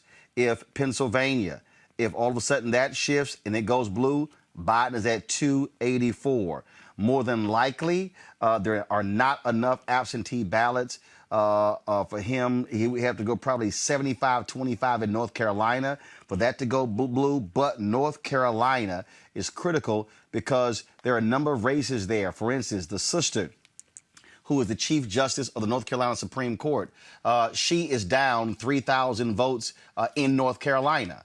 And so that matters. And so that's why it's important that we look at the ballots that's happening in North Carolina. Now, here's the deal. They're going to be counting for a number of days because, again, how they extended it. But so, one of the things that people just need to understand, and this is really, I think, critically important, Greg, is that when people say my vote doesn't matter, again, right now in the state of, just look at the U.S. Senate race in North Carolina. Go to my iPad right now. Tom Tillis and Cal Cunningham, 2,640, 381 for Tom Tillis, 2,543,693 for Cal Cunningham. That's less than 100,000. If you probably went and broke down precincts in North Carolina, that's likely 2 per precinct. I mean, right there, for people who say, hey, man, that thing doesn't matter, it actually does. Let me go here. The lieutenant governor's race. Again, Mark Robinson, he's Black, Republican. He got 2 million. Come on, let's go to the iPad. Come on. Thank you. He got 2,773,753 votes. The sister got, and we interviewed her on the show, Yvonne Holly, 2,595,868. When you look at those votes, when you look at that particular race, again, if you start breaking down things in the state of North Carolina, you understand that that's 177,885 vote difference. If you look at, come on, let's go back to the iPad. Labor Commission, right here. Folks, that is a difference of less than 100,000 in that race. State Treasurer, that's a difference of 270,000. For Attorney General, look right here. I need y'all to understand when we say every vote matters. Attorney generals are critically important. You saw the race of Daniel Cameron in Kentucky. They're in North Carolina. Look at that, folks. 10,000 less than 10,800 votes separate the winner and the loser for attorney general. Depending upon the mail-in ballots, that race could be flipped. I mean, that's 10,000 votes. Secretary of State race, 121,000. Let me go over here. I'm trying to find the Supreme Court. Here it is. Let's see here. The chief. Right here, Sherry Beasley. We interviewed her. We did the show in Raleigh. Y'all, that is 3,742 vote difference. That's the Chief Justice of the state Supreme Court. Right now, Democrats have a Senate advantage on the state Supreme Court. And so you see right here, okay, 6-1 advantage. Republican leading in that race right there, right here. So now you will go from a 6-1 advantage of the court to a 4-3 advantage. That's what you're dealing with. And so again, I need people to understand, Greg, when we say vote matters, the reason racial gerrymandering in North Carolina was not because of the Supreme Court, because of the state Supreme Court. That's right. That's right. And thank you for asking our brother Vincent Hughes there in Philly, good brother, to explain what happened in the Pennsylvania legislature. This is the thing that exquisite dunce Sam Alito is itching to get his fingers on, which is the Pennsylvania State Supreme Court decision that the interpretation of the statute in the Pennsylvania legislature will allow for the continued counting of the vote. That's a state Supreme Court issue, and Sam Alito is willing to tear up decades of interpretation of the federal Constitution to get his grimy hands on that decision. And by the way, it's a 4-4 tie between Democrats and Republicans on the Pennsylvania Supreme Court. Yes, but they're going to go back to the courts because right now, and Sam was waiting on her. He all but said, "Amy, hurry up," in the thing that he wrote last week. But you're absolutely right, Roland. The states matter. Again, thinking in 24-month cycles. Every 24 months, a third of the Senate could be heading toward re-election. And every 4 years, a third of the Senate is up. In North Carolina, there's 7.8 million registered voters. 2/3 of them are either Democrat or independent. Looks like maybe about 5.6 million people voted in the North Carolina elections. The fact that it's close as it is due to William Barber, the fusion movement, what's going on in the... And so let's say that Cunningham can't pull it out. Let's say that Charlotte and Durham and Greensboro and our people can't pull it out. Let's say Spanish-speaking kindred, again, as you've said many times, Latinx, Latino, Hispanic, don't tell you nothing. Let's say that the Central Americans and the Puerto Ricans and others in North Carolina can't pull them over this time. 24 months from now. In fact, 24 months from now, that Senate seat, Dick Burr said he ain't going to run again, that needs to flip. And I'm saying all that to say this. Erica is absolutely right. What's happening in Georgia, this is not a revelation to those of us either from the South or who know something about the history of this country. As you were talking to Vincent Hughes, it made me think about something. Anyway, Erica, when you started talking, I ran and pulled this off my shelf. This is Freedom Ways magazine from 1964.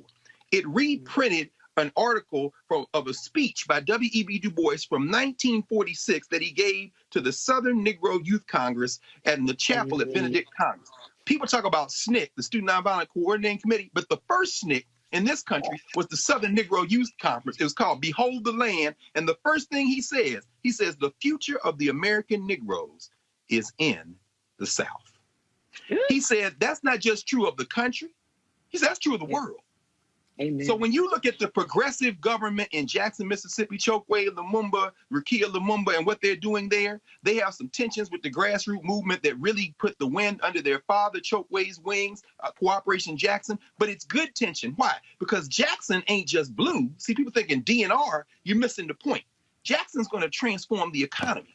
So when Joe Biden gets on stage and says green jobs are important, he was forced into that position from the bottom up. The Democratic Party will be transformed or it will be discarded. Because, see, what these young people are doing is building political power from the ground up. And what Du Bois told those young people that day at that chapel at Benedict is, stay where you are, get involved intimately. And what we're seeing in North Carolina, that's just the promise of the real thing to come. But only if, when this election is called, instead of going to the party and just staying there and then getting mad 6 months from now, we go to the party, sleep, the next day, we back in the street. Why? Oh, bruh, if this was the alphabet, this just A. We got to go to B now.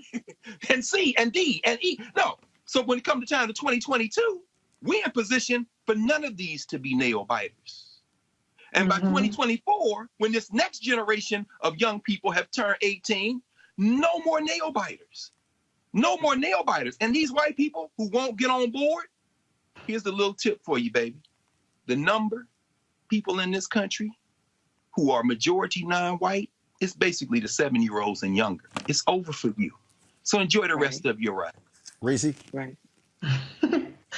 Yeah, no, I mean, we also have to look at the local races too. I mean, there were several races, for instance, in Georgia where they've elected black sheriffs. Now, I know there are people who don't believe in the carceral system or the criminal justice system, but I personally would rather have black people rather than all these white overseers who deputize their white supremacists to terrorize black people. So we have to take into account that these are not blowout wins. I mean, we're talking about 3,800, 3,600 votes in Georgia, potentially deciding 16 electoral college votes in which Biden and Harris are ahead by over 3 million votes in the country. They have the most votes ever cast for a presidential ticket, and yet we're talking about 3,000 something odd votes in Georgia. So that just goes to show the power of your vote. In Wisconsin, they won by 30,000 votes. In Nevada, Biden and Harris is clinging on to an 11,000 point lead. In Arizona, 60 something thousand votes. And so these things matter. Also, one of the things that was notable too in Georgia, where there were people who voted for Biden Harris, but did not vote at down ballot, for instance, for John Ossoff. John Ossoff got fewer votes than Biden Harris did. And so these are the kinds of things that matter. We have to vote. We have to vote up and down the ticket. We have to vote every election. Like Dr. Carr says, it's 24-month increments. I know people don't want to hear it. It sounds cliche. It sucks that we have to twist people's arms when the results are really self-evident if you're paying attention. But this is how we change anything. It may not change everything, but it's how you change anything. Because no matter what you scream and shout, if you don't have the power, which white people have figured out, Republicans have figured out, it's about the power. They don't do all that talking. They were saying the whole opposite thing. They on Twitter, hashtag vote like a black woman, hashtag black people are going to save us, or whatever the hell the little situations is, all this performative actions that they take. They tell them posters, I'm going to vote for Biden, and then they go in the booth and they vote for power, for white power specifically. So it ain't about talking. It's about the power, and the power is in the ballot box, period. Some of it, not all of it.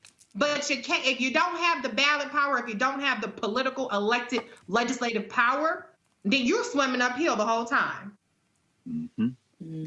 And that's the truth. All right, folks, got to go to a commercial break. I got a crazy-ass white woman video for y'all. That's absolutely hilarious. But we're going to play that next. And so, folks, but first up, no, I'm not playing that video next. Go to my iPad. We're going to talk about the Reverend Warnock race. We're going to show you a couple of ads that he's running. That's next to Roland Martin Unfiltered. Warnock eats pizza with a fork and knife. Raphael Warnock once stepped on a crack in the sidewalk. Raphael Warnock even hates puppies. Get ready, Georgia. The negative ads are coming.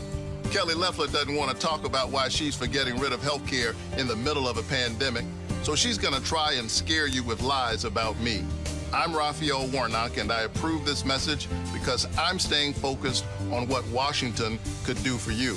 And by the way, I love puppies. Raphael Warnock eats pizza with a fork and knife.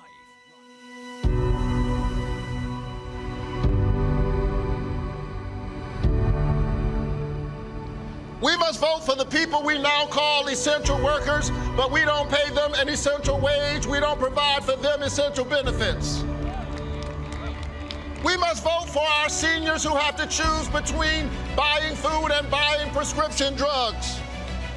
We must vote for all of our children because none of our children are safe until all of our children are safe. We must vote because your vote is your voice and your voice is your human dignity. We must vote because a vote is a kind of prayer about the kind of world that you want to live in, and prayer is stronger when we pray together. So vote together and pray together and stay together and struggle together and work together, and together we win. God bless you, Georgia. God bless America. Utilizing what I know. I'm being able to speak about something that I used to didn't do, that I can say, yeah, that was me, but it's okay now because I know better now, and you can too. I'm able to say that so they can relate to what I'm saying, so I can capture their attention and be able to knock on their door and say, hey, you with me? And now they feel more apt to pay attention and more apt to be able to go out there and say, oh, well, just maybe, because she said. And I'm a fan of hers, so the connection is, well, okay, what do I have to lose? Because sitting at home is what you're losing out on. And a lot of them don't even know how important the vote is. It's like, well, you know what, if I don't, ain't nobody gonna miss my vote. Until you have a 50-50 share and it's 49 and 51 and you're like, oh, then you gotta feel like an ASS and go, see.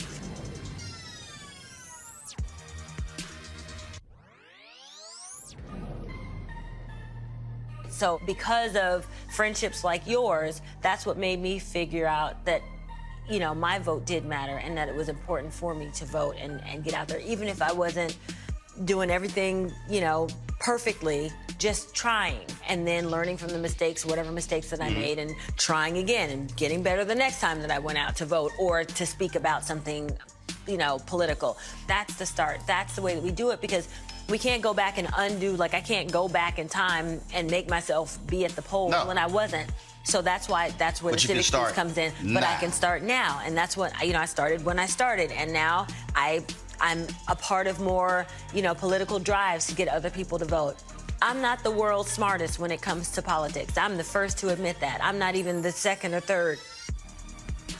But I'm trying, and I think that's really the message here, Get out and vote because it does matter. Your vote absolutely matters.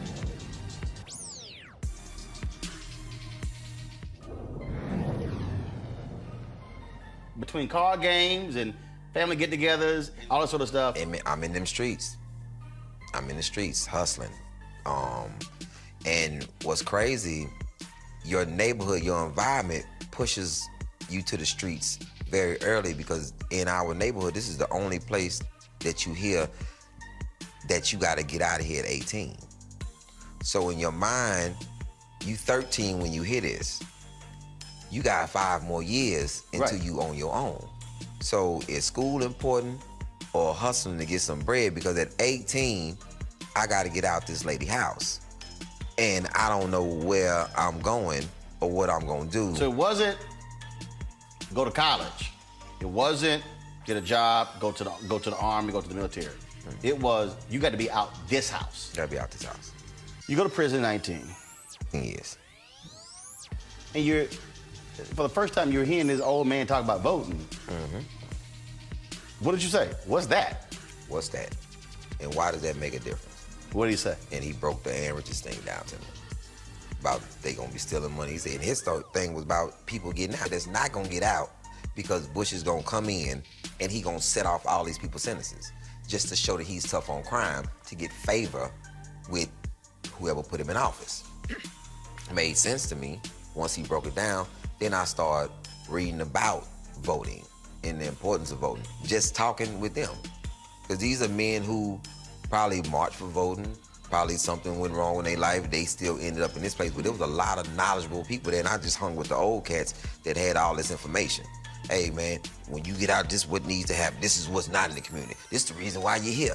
You know what I'm saying? You don't see it like this, And I'm like, man, wow. That was deep what you just said. And I'm still young and wild in there. And I didn't understand that these old cats, because I was one of the only young people that was still listening. Like, you can still talk to me. I was still, what you saying? I wasn't at this point where what you said didn't have no weight to me. Like, I wasn't a lost cause. So they came up with this plan unbeknownst to me. I didn't find out about it until they had already accomplished their goal. The man said that I was so in this unit, dude named Blackshear. He said, we got together, we say, once we get him, then we get the rest of the youngsters. You know what I'm saying? And he said, when I said that, you was on the rec yard fighting when I said it. He said, look at him, the little wild crazy one. That's what we got to get. So a group of old men in prison said, if we break him and put him back together and mold, it's going to be a domino effect. He'll get everybody else. Is that what happened? That's what happened.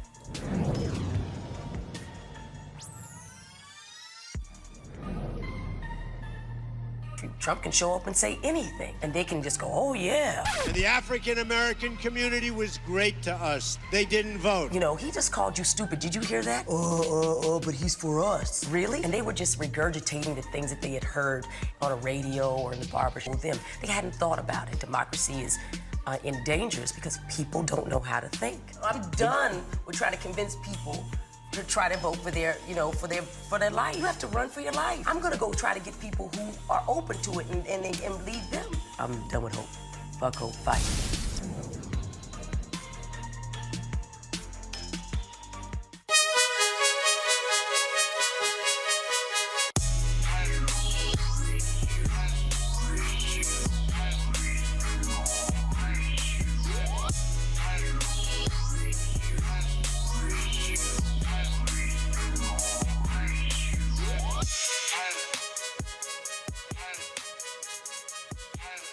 All right, folks, at Ceek.com. I want to thank them for being a partner with Roland Martin Unfiltered. Mary Spiel, the founder of this Black-owned virtual reality company.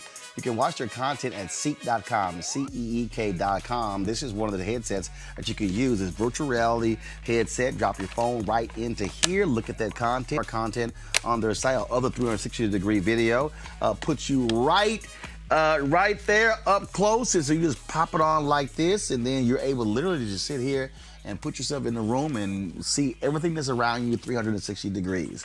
Now, if you're listening to music, folks, you can check out the music on their Ceek.com headphones. These right here, folks, are 360-degree 4D headphones. The bass on these things are absolutely amazing. Surround sound. So literally when you're listening to it, the sound actually is around your whole head. Again, created by a sister. If you want to get the headset for the music or the VR headset, simply use this promo code RMVIP2020. RMVIP2020. Christmas is coming up. Some great gifts. In fact, my birthday in 9 days. So I'm just giving y'all a hint. So use a promo code RMVIP2020 and go to Ceek.com. And again, we appreciate them being partners with us here at Roland Martin Unfiltered. All right, y'all, you know what time it is. No charcoal grills are allowed. I'm white. I got you, Carl. Illegally selling water without a permit On my property. Whoa! Hey! You don't live here. I'm uncomfortable. All right, we do not condone violence, any violence whatsoever. But the moment somebody touch you, the law says that's self-defense. This woman in this video, the white woman, is a Mississippi elections commissioner. I think she gonna think twice the next time she try to touch a black woman. Roll it.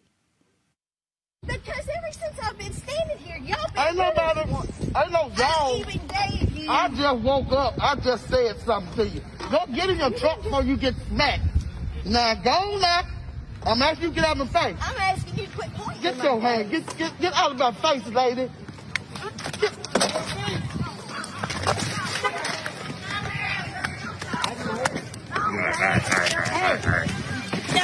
Come on, Phil. Come on, Phil. Come on, Phil. Come on, Phil. Yeah, stop. Yeah, come on, Phil. Come on, Phil. Stop. Get her ass to that truck. Goddamn. Watch it. She started. No, I didn't. Ms. McClain, you started that, McClain. You walked up in her face. I I asked her what she said. And when you record this, you make sure you get the whole thing and don't slice it. I ain't gonna slice it. You will. And I'm pressing charges. Well, you walked up in her face. We got everything recorded. She said something. We and I got asked everything recorded, Miss McCarthy. I don't care. It's always one way with y'all. But y'all, who are y'all? You and anybody. Who are y'all? You and anybody else with a phone. Have a good day. Oh, I will when she gets arrested. Hey, sir. Excuse me. Yeah. We don't have any confrontations out here. I ain't got no confrontation, Mr. Brown. Well, what's the You problem? stood in my truck. You won't stay over there. You're bound and determined to get in my way. And she made me. Man, I don't know what she's talking about. She walked up into this lady's face. Walked way over here to her face. over there to see what she was She's saying. been over there off and on all morning. Even gave her Well, the I ain't damn have to do sign. that. I ain't got nothing to do with that. How you gonna run for something where you clown? You are the commissioner. Because I ain't never knew you ain't clown around like you. She got it in her face. Clown, how you still got your ass whooped this way up here? Come on again. Hey.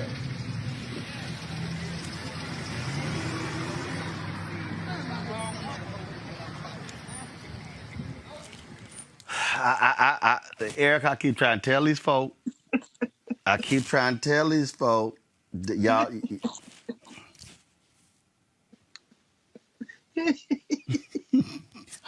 She like, Sarah. That's Erica's cousin, right? You know that's Erica's cousin.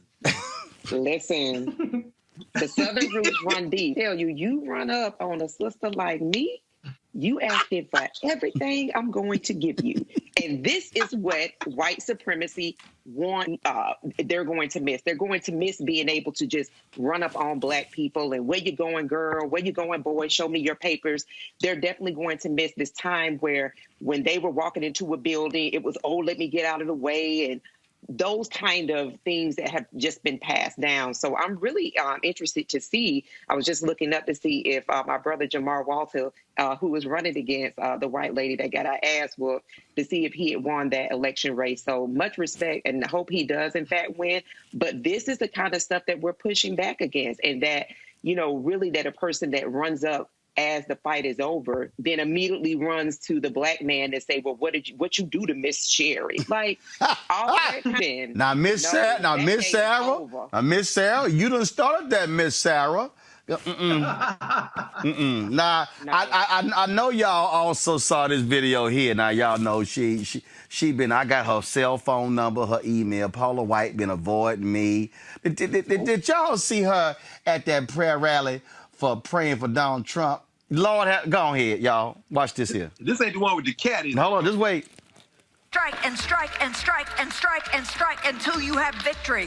For every enemy that is aligned against you, let there be that we would strike the ground, for you will give us victory, God. I hear a sound of abundance of rain. I hear a sound of victory. I hear a sound of shouting and singing. I hear a sound of victory. I hear a sound of an abundance of rain. I hear a sound of victory. I hear a sound of an abundance of rain. I hear a sound of victory. The Lord says it is done. The Lord says it is done. The Lord says it is done. For I hear victory, victory, victory, victory in the corridors of heaven. In the corridors of heaven, victory, victory, victory, victory, victory, victory, victory. For angels are being released right now. Angels are being dispatched right now. Hamanda aka ata raka teda baka sanda ata ambo osa kata rite eke banda ata rike didi ashata. For angels have even been dispatched from Africa right now.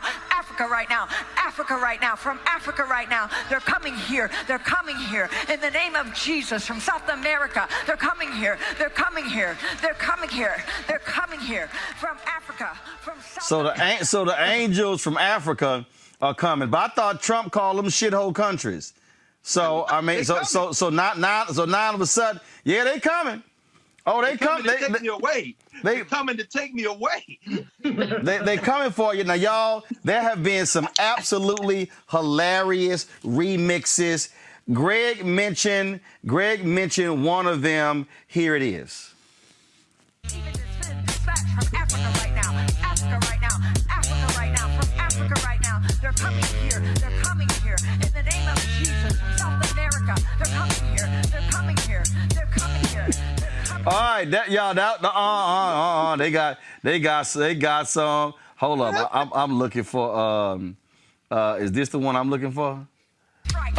Okay, watch this. Until you have victory. For every enemy that is aligned against you, let there be that we would strike, strike, strike, strike, and strike, and strike, and strike, and strike, and strike, and strike, and strike, and strike, and strike, and strike, and strike, and strike, and strike, and strike, and strike, until you have victory. Until you have victory. For every enemy that is aligned against you, let there be that we would strike, strike, strike.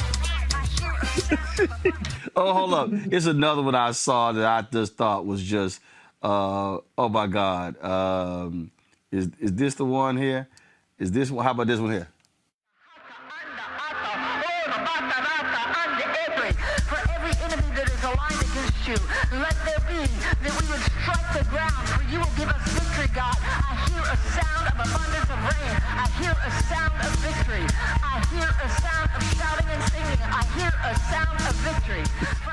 Y'all, I'm telling you. Roland, you gotta, Roland, I just sent you one. This one is lit though. It's doing a lot of heavy lifting to get a white woman who's on the 1 and the 3, on the 2 and the 4. All right, hold on. Let me. This one is good. Right. This one is good. Okay, let me check. Okay, all right, because you sent it to me.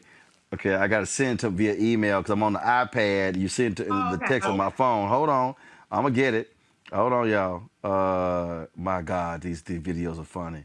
Let's see. She actually reminded me of, remember when Jeremiah Wright kind of got his little digs in on Obama after Obama did his big race speech. Yeah. And he talked about how white clap on the one. Oh no, that was actually he gave that speech at the Detroit NAACP Freedom Fund dinner. I was sitting on the dais. I was literally 4 seats down from him. That was a trip. That was a trip there, y'all. So this is the one that Reese just sent me. Go. And strike and strike and strike and strike and strike until you have victory. For every enemy that is aligned against you, let there be that we would strike the ground, for you will give us victory, God. I hear a sound of abundance of rain. I hear a sound of victory. I hear a sound of shouting and singing. I hear a sound of victory.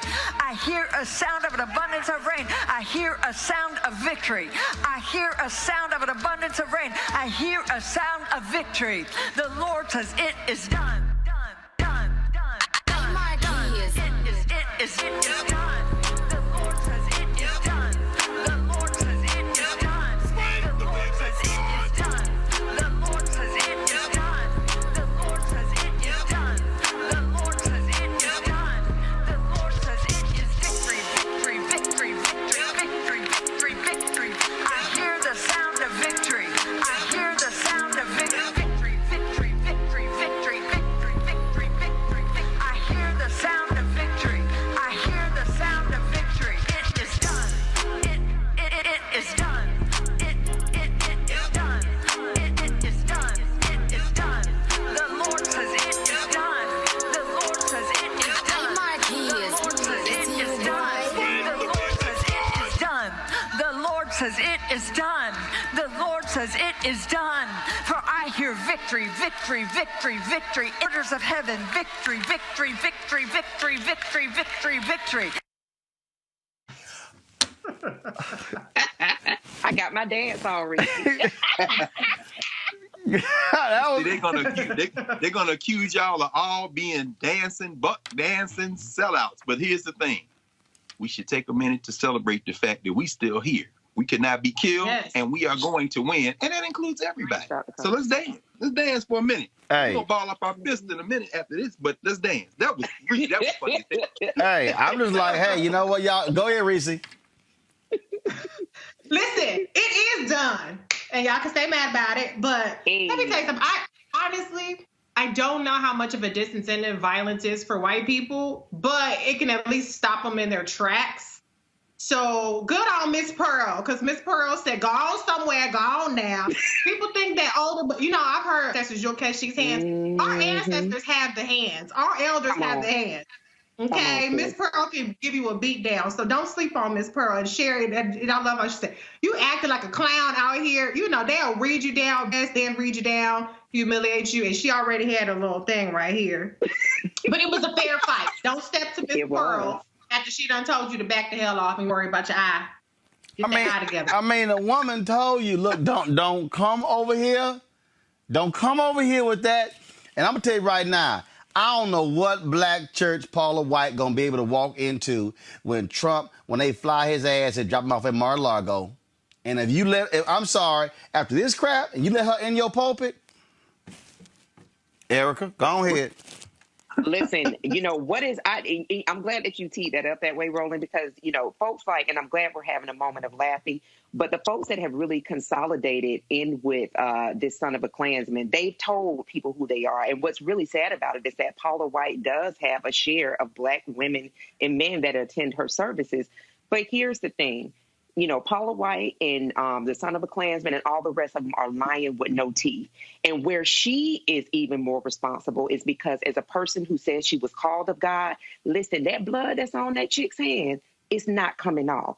So I've said this when I'm referencing 2 Kings, the 6th chapter, 15th through 17th verse, that it's more of us than it is of them. There's an invisible army that we can't see unless we ask for our eyes to be open and move in that straight.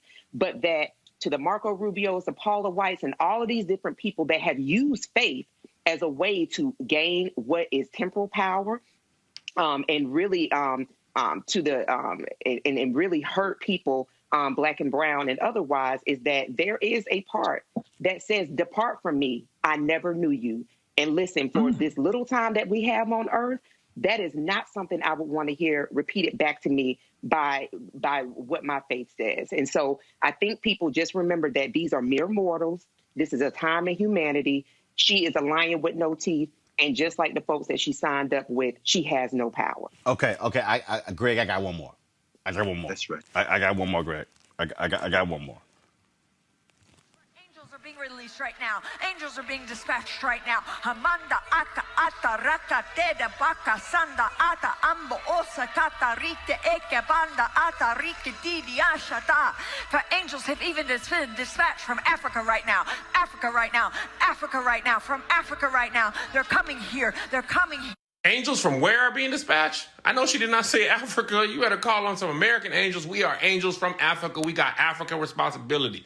You better call on Charlie's Angels, Angels in the Outfield, Devil's Food Cake Angels, Anaheim Angels. We is not helping y'all. No, you got us messed up. Michael, do you hear this? Paula White, runga tanga duck. You is wronga tonga nothing. We is not coming to help y'all. That is American problems, girl. You tripping. No. For angels are being released right now. Angels are being dispatched. Go ahead, Greg. No, I think Erica framed it. Erica put it in the cosmic sense. We only here for a minute in these bodies, brother. These people have a reckoning that's coming. You always talking about the reckoning, Roland. There are a number of reckonings. And we saw that in Mississippi. My sister put her hand up. You see how Reese be putting her hand up? She put her hand up, and then when she touched it, she said, okay, now I got to handle you. And, yeah, I don't know. Her technique was a little bit different. She choked her out. I think maybe Erica probably would have gave her that two-piece. But in terms of that last one right there, it's funny because I think about the fact that the hurricanes start, the Gulf, the stream, the water, and then the currents and the atmosphere start off the coast of West Africa. And a lot of people will say, I'll sound like Trump, a lot of people. You often hear African spiritualists say that is for the sin of the enslavement. Those boats came along those same currents. Then that's where the hurricanes come from. So, Paula, don't call on no African angels, because I promise you really don't want what they're going to bring. Because if they come for you, there won't be any pleading. In fact, what am I saying? We already here. We'll see you. We'll see you in the street. Lord have mercy. Y'all, we got to go. We are watching. We are monitoring what's happening, of course, the count, Nevada, Arizona, Georgia, Pennsylvania, North Carolina, watching all of that. Probably by tomorrow. Can I say one more thing? Yeah, go ahead. Listen, I don't know when the vote's going to be called, but listen, I got to represent one last time before she is VP-elect for my girl, Senator Kamala Harris. She is a black woman that's on the ticket that has the most votes in the history of the country. And so if it gets called after tonight or before next Thursday or whatever, congratulations in advance, Senator Kamala Harris, for making history. We proud of you, girl. Amen. Yeah. All right, then. All right, y'all. We got to bounce. Look, hopefully by tomorrow, we do the show tomorrow, we will have, Joe Biden will be at 270. And then we can sit here and tap dance like Gregory Hines in the Cotton Club on the political graveyard of Donald Trump.